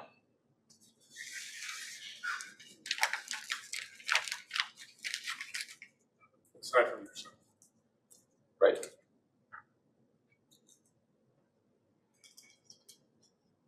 In part, we're talking about multiple buildings. When you think about the action steps that I laid out, there are a lot of moving pieces in there. Some are immediate, some are longer range. So it does require efforts on a number of parts of a number of pieces. Take one more from Zoom. Sure. Okay, so Mark Gwen? Yes, can you hear me? Yes. Thank you for the opportunity to speak. I'd like to first thank you for all the comments. Phoebe, you said a lot of the things that have been on my mind, so I appreciate those. Appreciate the work that the board and the faculty and staff are doing to provide care for the kids that are in need. I also understand the need for privacy, but as a parent, I'm in Bristol and I have 2 kids at Bristol Elementary. And as a parent, I want to address specifically the communication method that has been brought up by several people. I just want to know, are my kids safe while they're at school? Let me say that again. I just want to know if when my kids are at school and I'm at work or at home or wherever, are they safe? And maybe they are safe, maybe they're not, but we have no way of knowing. And honestly, I don't want to wait for 2 Tuesdays and I don't want to wait until November to see some kind of change in this regard. Now, Interim Principal Wells suggested that it's a judgment call, incident by incident, as to whether or not to notify families. One of the reasons that we feel confident sending our kids to school with other kids in the face of COVID is because when there is a COVID case at a school, unless I'm mistaken, nobody's making a judgment call about do we or don't we notify the community. We all receive a recorded call from the superintendent that says we have had X number of cases. They happened here. We know how many they are, and all of that is done without compromising anybody's confidentiality or anybody's privacy, but it does let us know what is happening in the schools that we're sending our kids to. I think as a suggestion, similarly, perhaps it's too much to ask David Wells to have to exercise that judgment. Maybe a systematic approach to notify all families whenever there's a clear the halls. How many times did it happen in the day? How long did it go on? I'm sure that there are a lot of smart people in the room there. I'm sure that there's a way that this can be done in a systematic way without relying on any one person's judgment. And I also feel fairly confident this can happen without compromising anybody's privacy, and can probably be done as early as tomorrow if it is a good idea and is a priority for people. And in that way, I feel like we would at least have some sense of if our children are safe or not. Do we feel confident sending them? At the moment, like I said, maybe they are safe, maybe they're not. The issue for us is that we have no way of knowing. So thank you for the opportunity to speak. Thank you. Back here in the room. Yes. Hi, my name's Courtney, I'm from Bristol. Going on what Mark just said and what Bill had said about communication, that was my big thing last week at the meeting. Again, this week, as shown by the principal of MAUSD, it can be brought to the public's attention that there have been 4 cases of clear the halls at MAUSD. 2 were medical, 2 were not medical. I feel like as a parent of students at Bristol, I want to know. I said it last week, I want to know. I don't want to hear it from my student. I don't want to hear it 3 days later. I want to know that day that there was a clear the hall. And I feel, as Mark said, it can be done. An email can go out to parents and say, we had 7 clear the halls today. 5 of them were emotional needs. 2 of them were medical.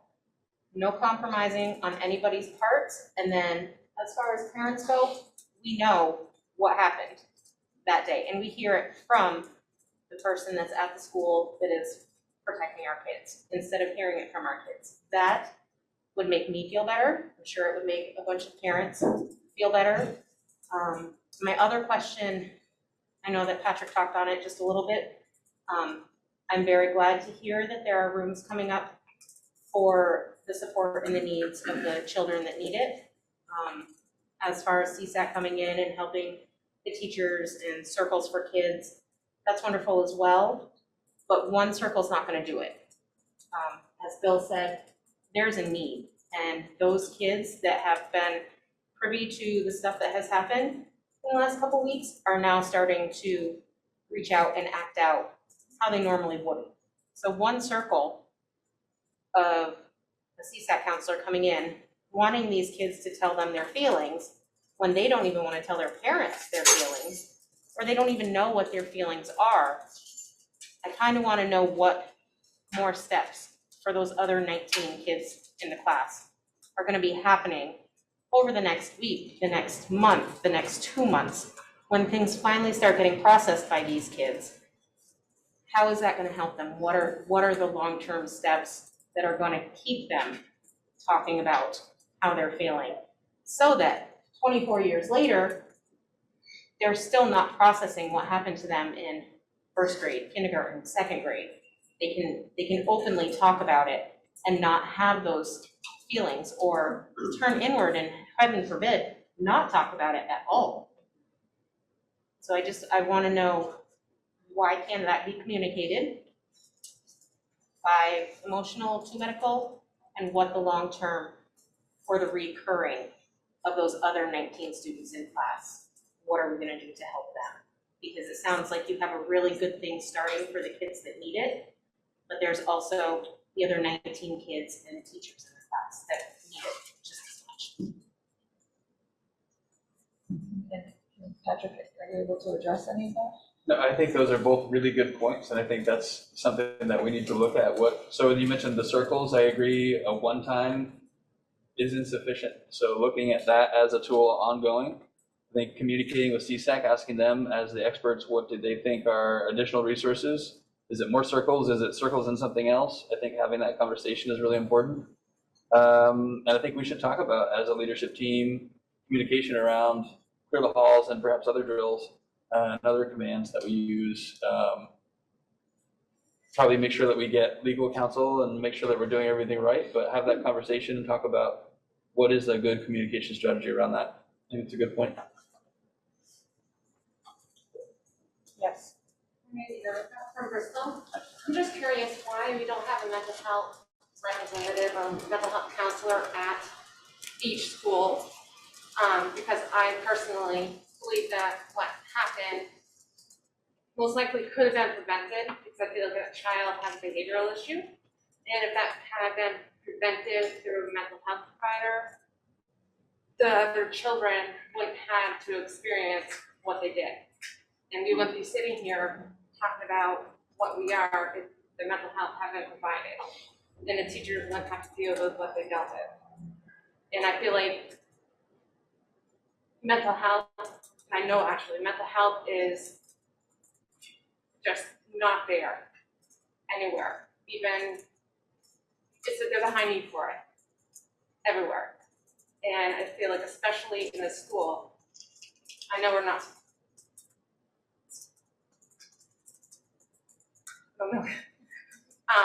My daughter needs mental health and it hasn't been provided.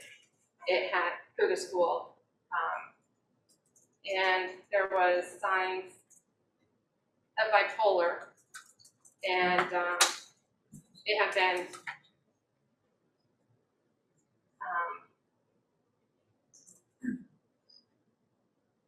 it had been denied by IPD. So she could have been receiving services. The mental health. Institutional and can't really, I'm sorry, you just can't get. But what I'm getting at is she got more severe due to the lack of the mental health services that could have been provided had it been addressed 2 years ago. So I see that child who had that outburst, I see where it's coming from. So I know what that mom and that child is going through. I also see the side effect for those kids because my daughter's there. My younger daughter experiences what those kids did, and she's gonna have long-term effects. It's just, there needs to be a mental health counselor at the school. My daughter was denied services. Now, she's not in school. She hasn't been in school since September 24th.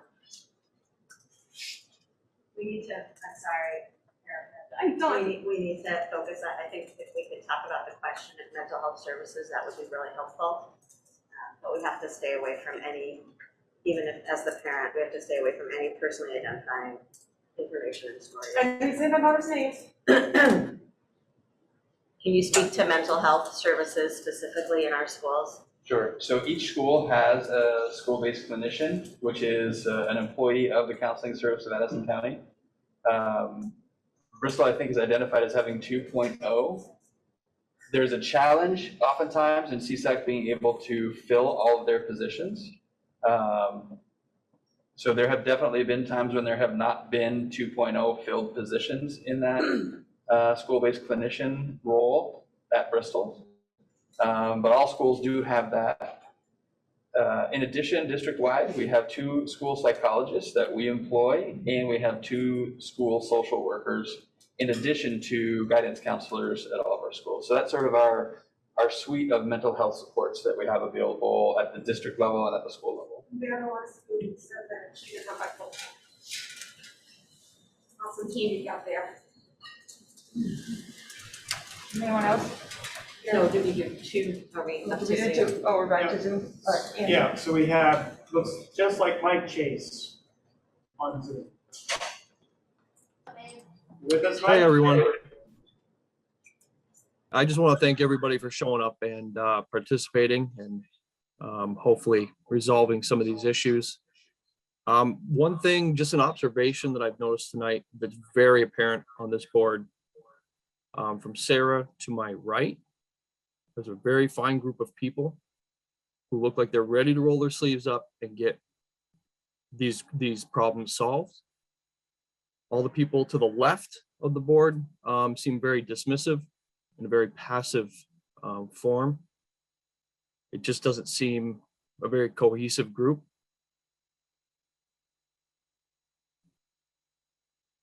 And secondly, I think Mary Dearborn has a statement prepared on behalf of the parents.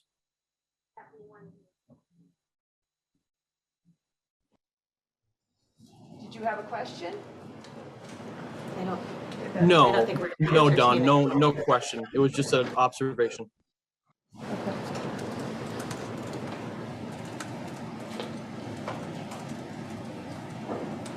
Is that it from Zoom, Andrew? That's all I see on Zoom for questions. If you have a question, please raise your hand. But I'm scanning through, I don't see anyone else.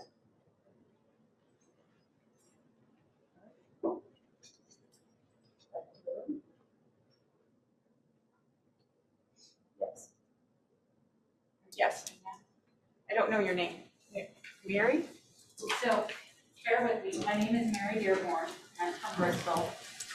I have a statement prepared on behalf of, I'm working with a large coalition of parents. So, some of what I'm gonna say has been repeated here, some of it's exactly what Dave said, some of it's what Sandra brought up, but in order for me to stay on task, I need to read my statement, so I don't get emotional.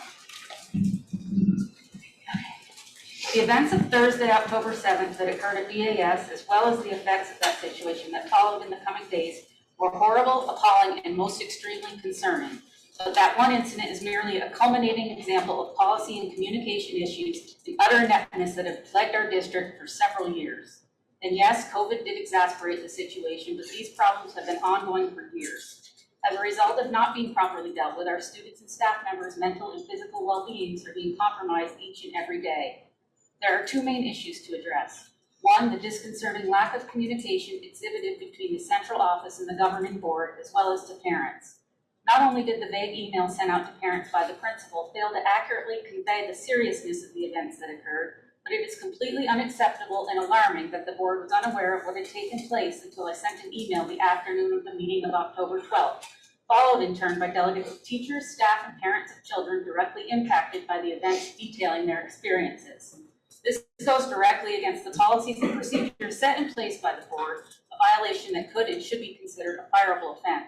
Policy Title 2.8, Communication and Support to the Board. The superintendent shall not cause or allow the board to be uninformed or unsupported in its work.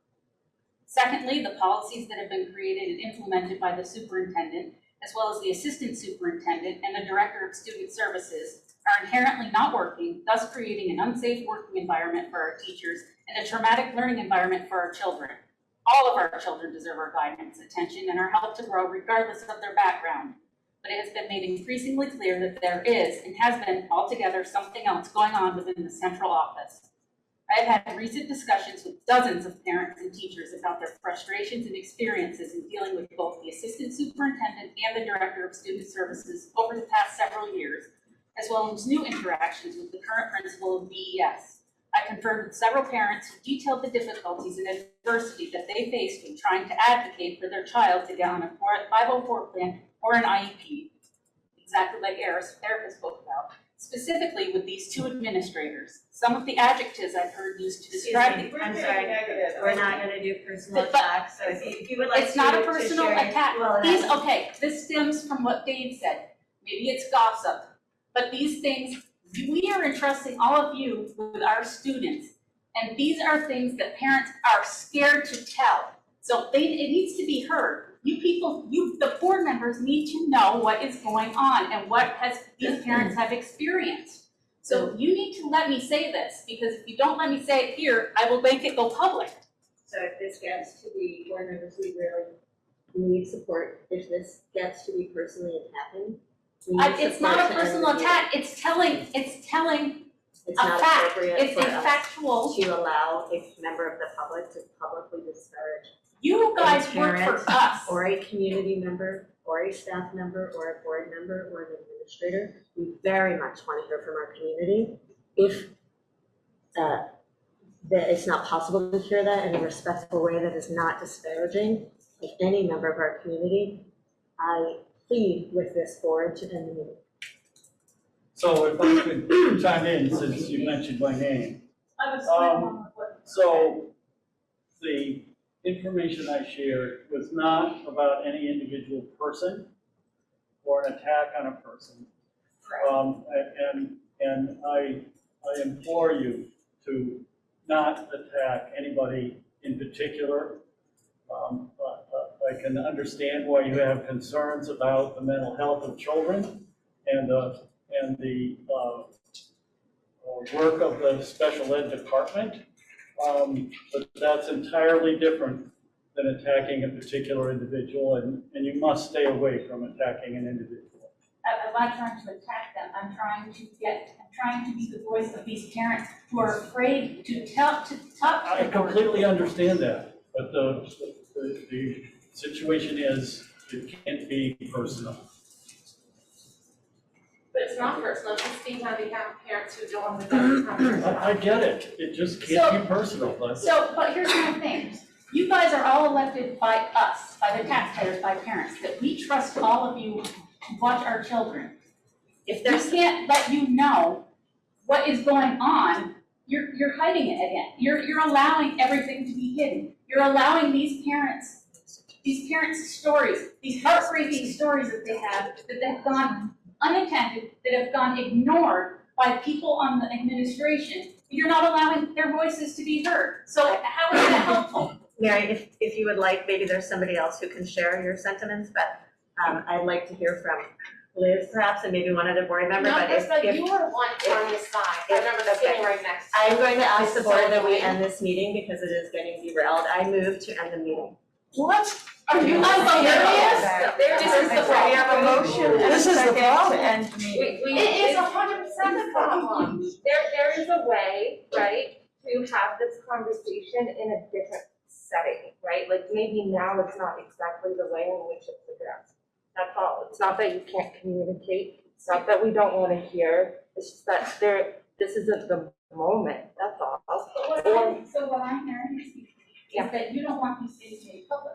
You No, don't no. want these parents' experiences and the things that they have been denied. You don't want that need to be public? I would say that student Liz, services is the Liz, we have reason a I'm motion here. and a second to end the meeting. Okay, So I second need to the get a motion, vote. and I look forward to finding another opportunity to have these kinds of conversations. And I think that we can probably talk about it and work on it in a different setting. So what got resolved? So all those in favor I have a of, discussion before motion, before the This is ridiculous. Because Any motion deserves discussion. every motion deserves some discussion. is there any It should be discussion limited. around the motion? Sandy's, thank you. You know, I want to be clear that the board wants to understand and hear what the concerns are, but I also do respect that, you know, in this particular forum, talking about individuals, it's a really difficult situation because there's really no give and take in this particular forum. You know, it's just sort of the nature of a board meeting. And so I was trying to figure out, like, I believe there are channels for how these types of complaints can be made, and I'm pretty sure the administration is aware that if there's a complaint from a parent and a concern about an administrator, I believe there is a process, and I don't know if that's something the administration would be very clear. Absolutely need to hear this. It's helpful as a board member to know that these complaints are going to be made, so it also then apprises us that this is something we need to be looking for. But in terms of going through the procedures, I want you to be assured that we hear you. There are reasons for these particular procedures, and we will be following up. So I just don't think it's appropriate but in this forum to be, because there's no give and take, there's no way of responding, right? Can I just say though no, thank you for saying that. I just wanted to make clear that parents have made complaints and have tried to voice their concerns to these people, and they've been ignored. So where's their next What's their next step? Do they need to hire a lawyer? I mean, they don't want to do that, but they're feeling ignored, and they're feeling not heard, and they're feeling like no one cares. That's what they're feeling. I mean, I've hired a lawyer twice, it's still been nowhere. Dave, you had So, speaking to Sandra's point, is there a mechanism we can use to hear these particular complaints, perhaps in executive session where individuals can be mentioned? So people have an opportunity to express their concerns. So, that's great, but we're in the middle of a discussion about the taking a vote that we have on the table, so we'll get through that first. That's part of our procedures, we have to. Well, the discussion about how we handle this issue is pertinent to whether we're going to end the meeting. So there is let a process. me finish that. There is a procedure. Apparently, either the public's not aware of the procedure, how to finish the procedure, or we're not implementing the procedure correctly. And I think we need to look at both of those things. I think it's helpful to understand that there's an issue. We shouldn't go into the details of it right now, but we should address how to make it possible to address that issue. And to Dave's point, as a board, we should know what that is, as board members. Well, I know that policy is not, You know, but I'm just saying, like, we need to take ownership of this. We need to- the policy's there, I know I've seen it, I just, sitting here right now, I can't remember exactly how it goes. I wouldn't expect you to, but I'm just saying, like, where's that tool? Right, but we need to. I shouldn't have to dig through Google Docs or the archives to know what that is. You did. Kevin? I guess it would take the agreement of the person speaking, but is it reasonable to work on that particular person agreeing to step down and allow other people to comment as opposed to closing the meeting? How could we affect that? I guess we have to, because we have to vote, because we have a motion and a second, we have to work through that process and then establish the next, how we can do it. Brad? Yeah, I mean, as part of this, I just suggest perhaps to avoid going down a road that creates the appearance of wanting to cut off communication, that perhaps the criticism could be just sort of couched in somewhat different language. Perhaps something like the fact that the Office of Student Services has failed for whatever reason to provide related services under an IEP, as opposed to directing it at a particular individual. Just kind of depersonalize the criticism for purposes of an open meeting. Just a suggestion. Yeah, and I just want to say that, I'm reacting because of what happened last week, which was incredibly difficult for all of us. And I by no means want anybody to think that this board does not want to be informed. I'm just so concerned about a level of discourse that we saw last week that really saddened me and made me incredibly upset. And I don't want to see that happen again. So that is where I'm coming from, and I am happy to, I don't know what the word is, like remove the motion if we know there is a process in place for hearing in a different venue or a different way concerns that are being raised about particular staff members. But I very much do not, for any reason, want a repeat of what happened last week. So are you officially withdrawing the motion? I guess I'd like to know what is in place before I do that to address this. I don't know. Maybe we're getting at it.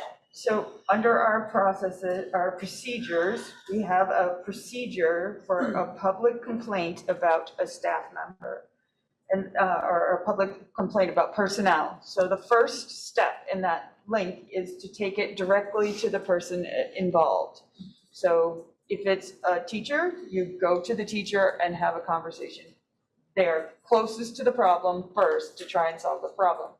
If that doesn't work, then you go to the next level and try to address it at the next level. If you get an answer there and they solve the problem, great. If you don't, then you go to the next level. So if it was a teacher issue, the next level would be the principal. If the principal didn't solve it or you don't agree to it, then the next step would be the superintendent. If the superintendent doesn't solve it, you've communicated back and forth, you have a record of that, and you've done it, and that doesn't solve it, then you can ask the superintendent to come before the board. If the issue is a particular issue around your student or a student, the board would entertain that, but it would have to be in a private session, not in a public session. So there is a process in place to address it. If you look on the MAUSD site, you will see policies and procedures. And if you look down through, the board sets policy, and the procedures many years ago used to be policies, but they're not, because we adopted policy governance, they moved to procedures, and they're more of a tool the superintendent uses, and there are not as many there are not as many requirements to change a procedure as there are to change a policy. When you change a policy, you have to do it in a fashion. How are we supposed to know it, Bill? It's right on the website. You No, can go I've looked there all week, and the one that says policy of governance, to click on it, there's no link. It does not link to anything. So I would ask you to look again, and it's not in policies. I looked specifically at procedures, and they might be further down.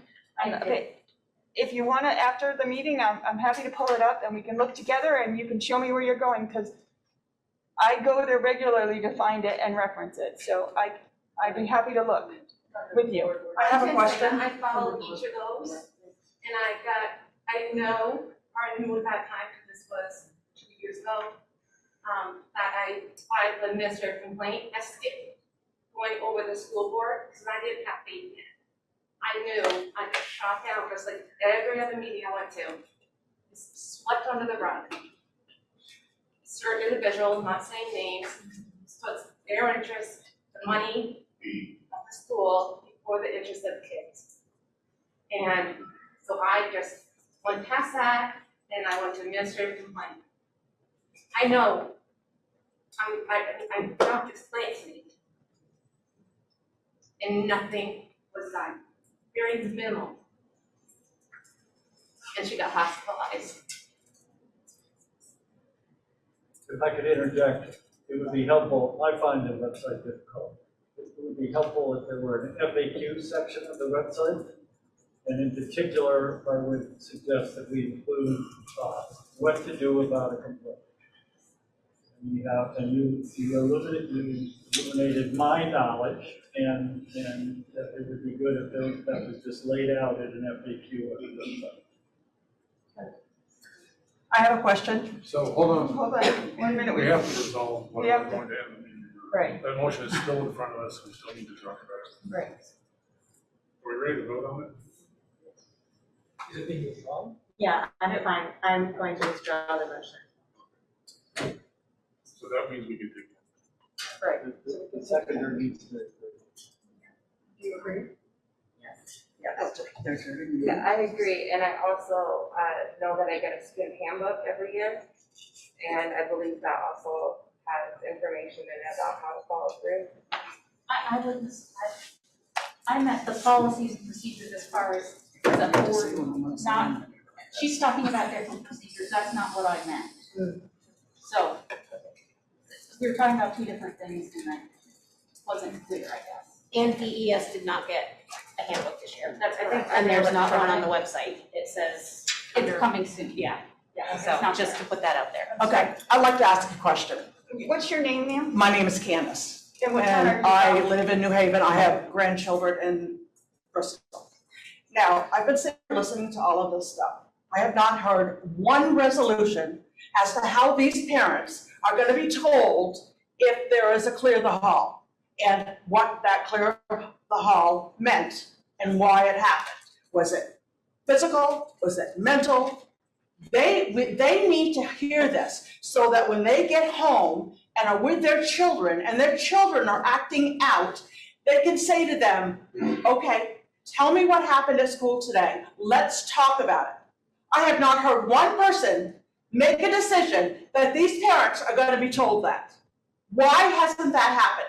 This is a crisis situation with these parents and these students, and not one of you has had a resolution. It has just been talking about more stuff.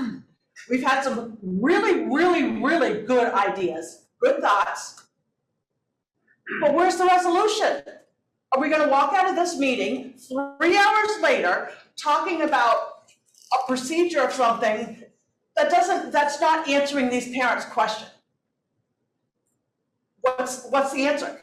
Is the principal gonna send out an email or whatever to the parents, just like he does when there's a snow day, or whoever it is? Don't muddy the water saying, boy, I don't know who could do that. Come on, you work for these people. This is your job, to take care of their kids when they're in your care. And not one of them should have to go to school, send their kids to school in fear of what they're gonna come home to later that day. Where's the resolution? How are the parents gonna be told? Do we need to vote on that? So I think we heard from the superintendent that that's going, in a couple of days, he's No, gonna have a plan. no. These parents send their kids to school tomorrow.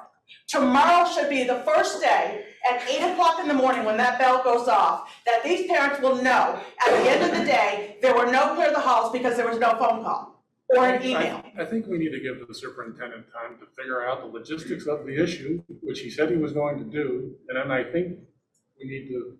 Why do you we need to take our time. Why? Because there's technical issues that he's got to resolve. An email is a technical I don't issue? think we're going to solve that by saying exactly what's going to happen right this very minute.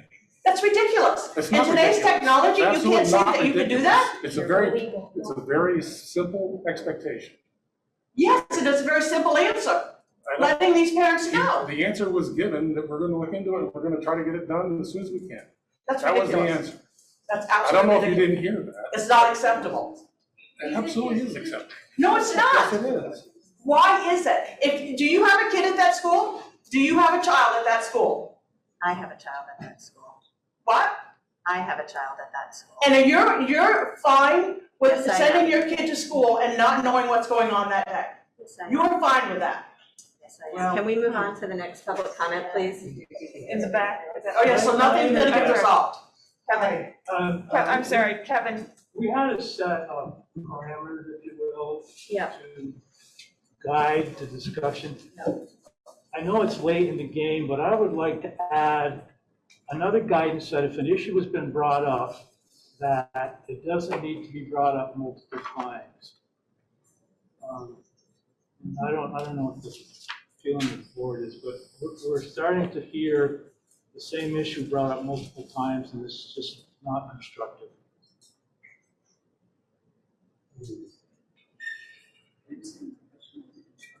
Mike. Hi, everyone. Mike Fisher. I guess I want to first recognize the emotion and feeling of frustration on the part of many people here. I just want to recognize it and to ask us all to take a deep breath and to do a little bit of taking care of each other. With respect, I don't want to deny, I want to honor it. The feeling of frustration is real and important for the board to hear. And then I also want to ask us to try and, I don't want the meeting to end on this note. I think it's been a good meeting.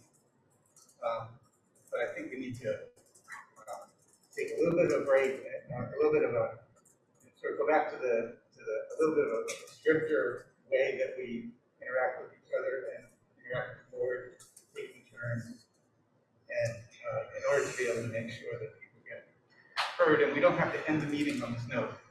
Otherwise, I think we kind of do need to end the meeting on this note. So I'm asking us to take care of ourselves a little bit. And then with that, maybe I'll make my own public comment. And it kind of goes a little bit, other people have said, sorry, Kevin, a little bit of what you asked us not to do, but it's important for me to say it. I just think it's so important that teachers and parents came to the board and spoke out. At the last meeting, I don't think the board would be dealing with the concerns that have been raised had they not spoken out. And I guess I want to echo a little bit of what I've heard some board members say very clearly. Board should know if there's a level of functioning, a lack of functioning happening in schools. It shouldn't take this level of expression to bring it to board's attention.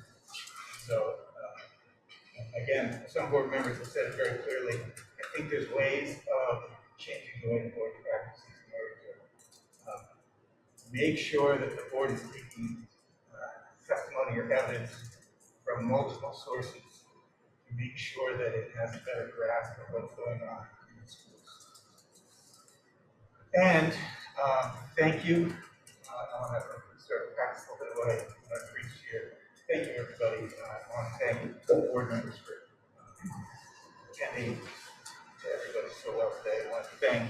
I actually want to thank the members of the community for doing such a great job of both expressing their outrage and also not targeting anybody, not identifying, doing such a good job of not identifying anybody as critical. Thank you.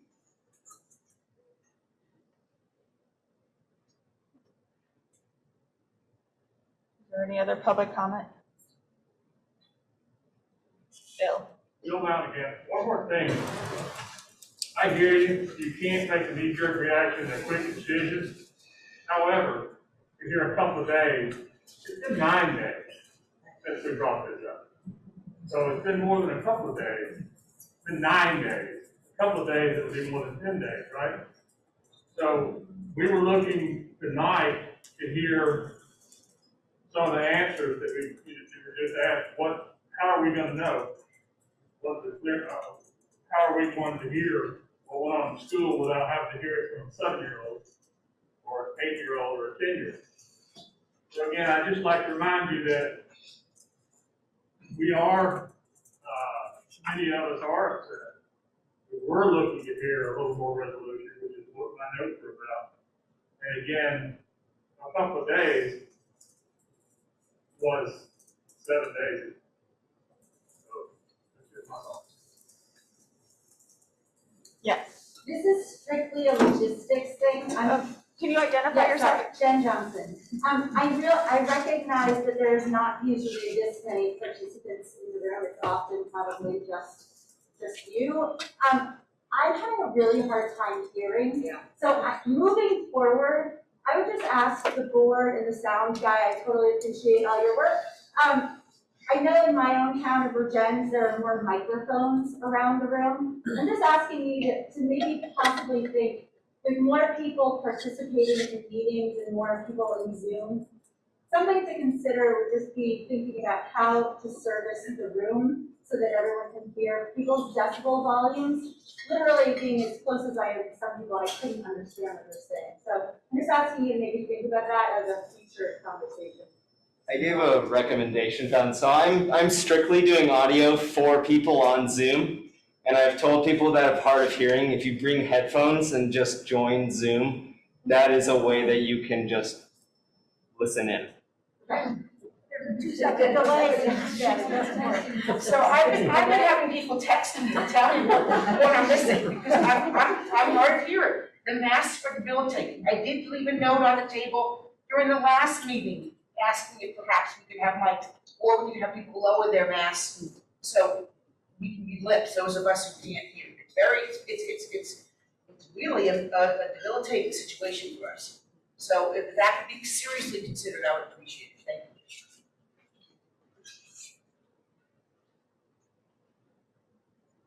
Andrew, there's nobody else on. Don't see anyone on Zoom. I see lots of people on Zoom, but that's okay. Any other comment?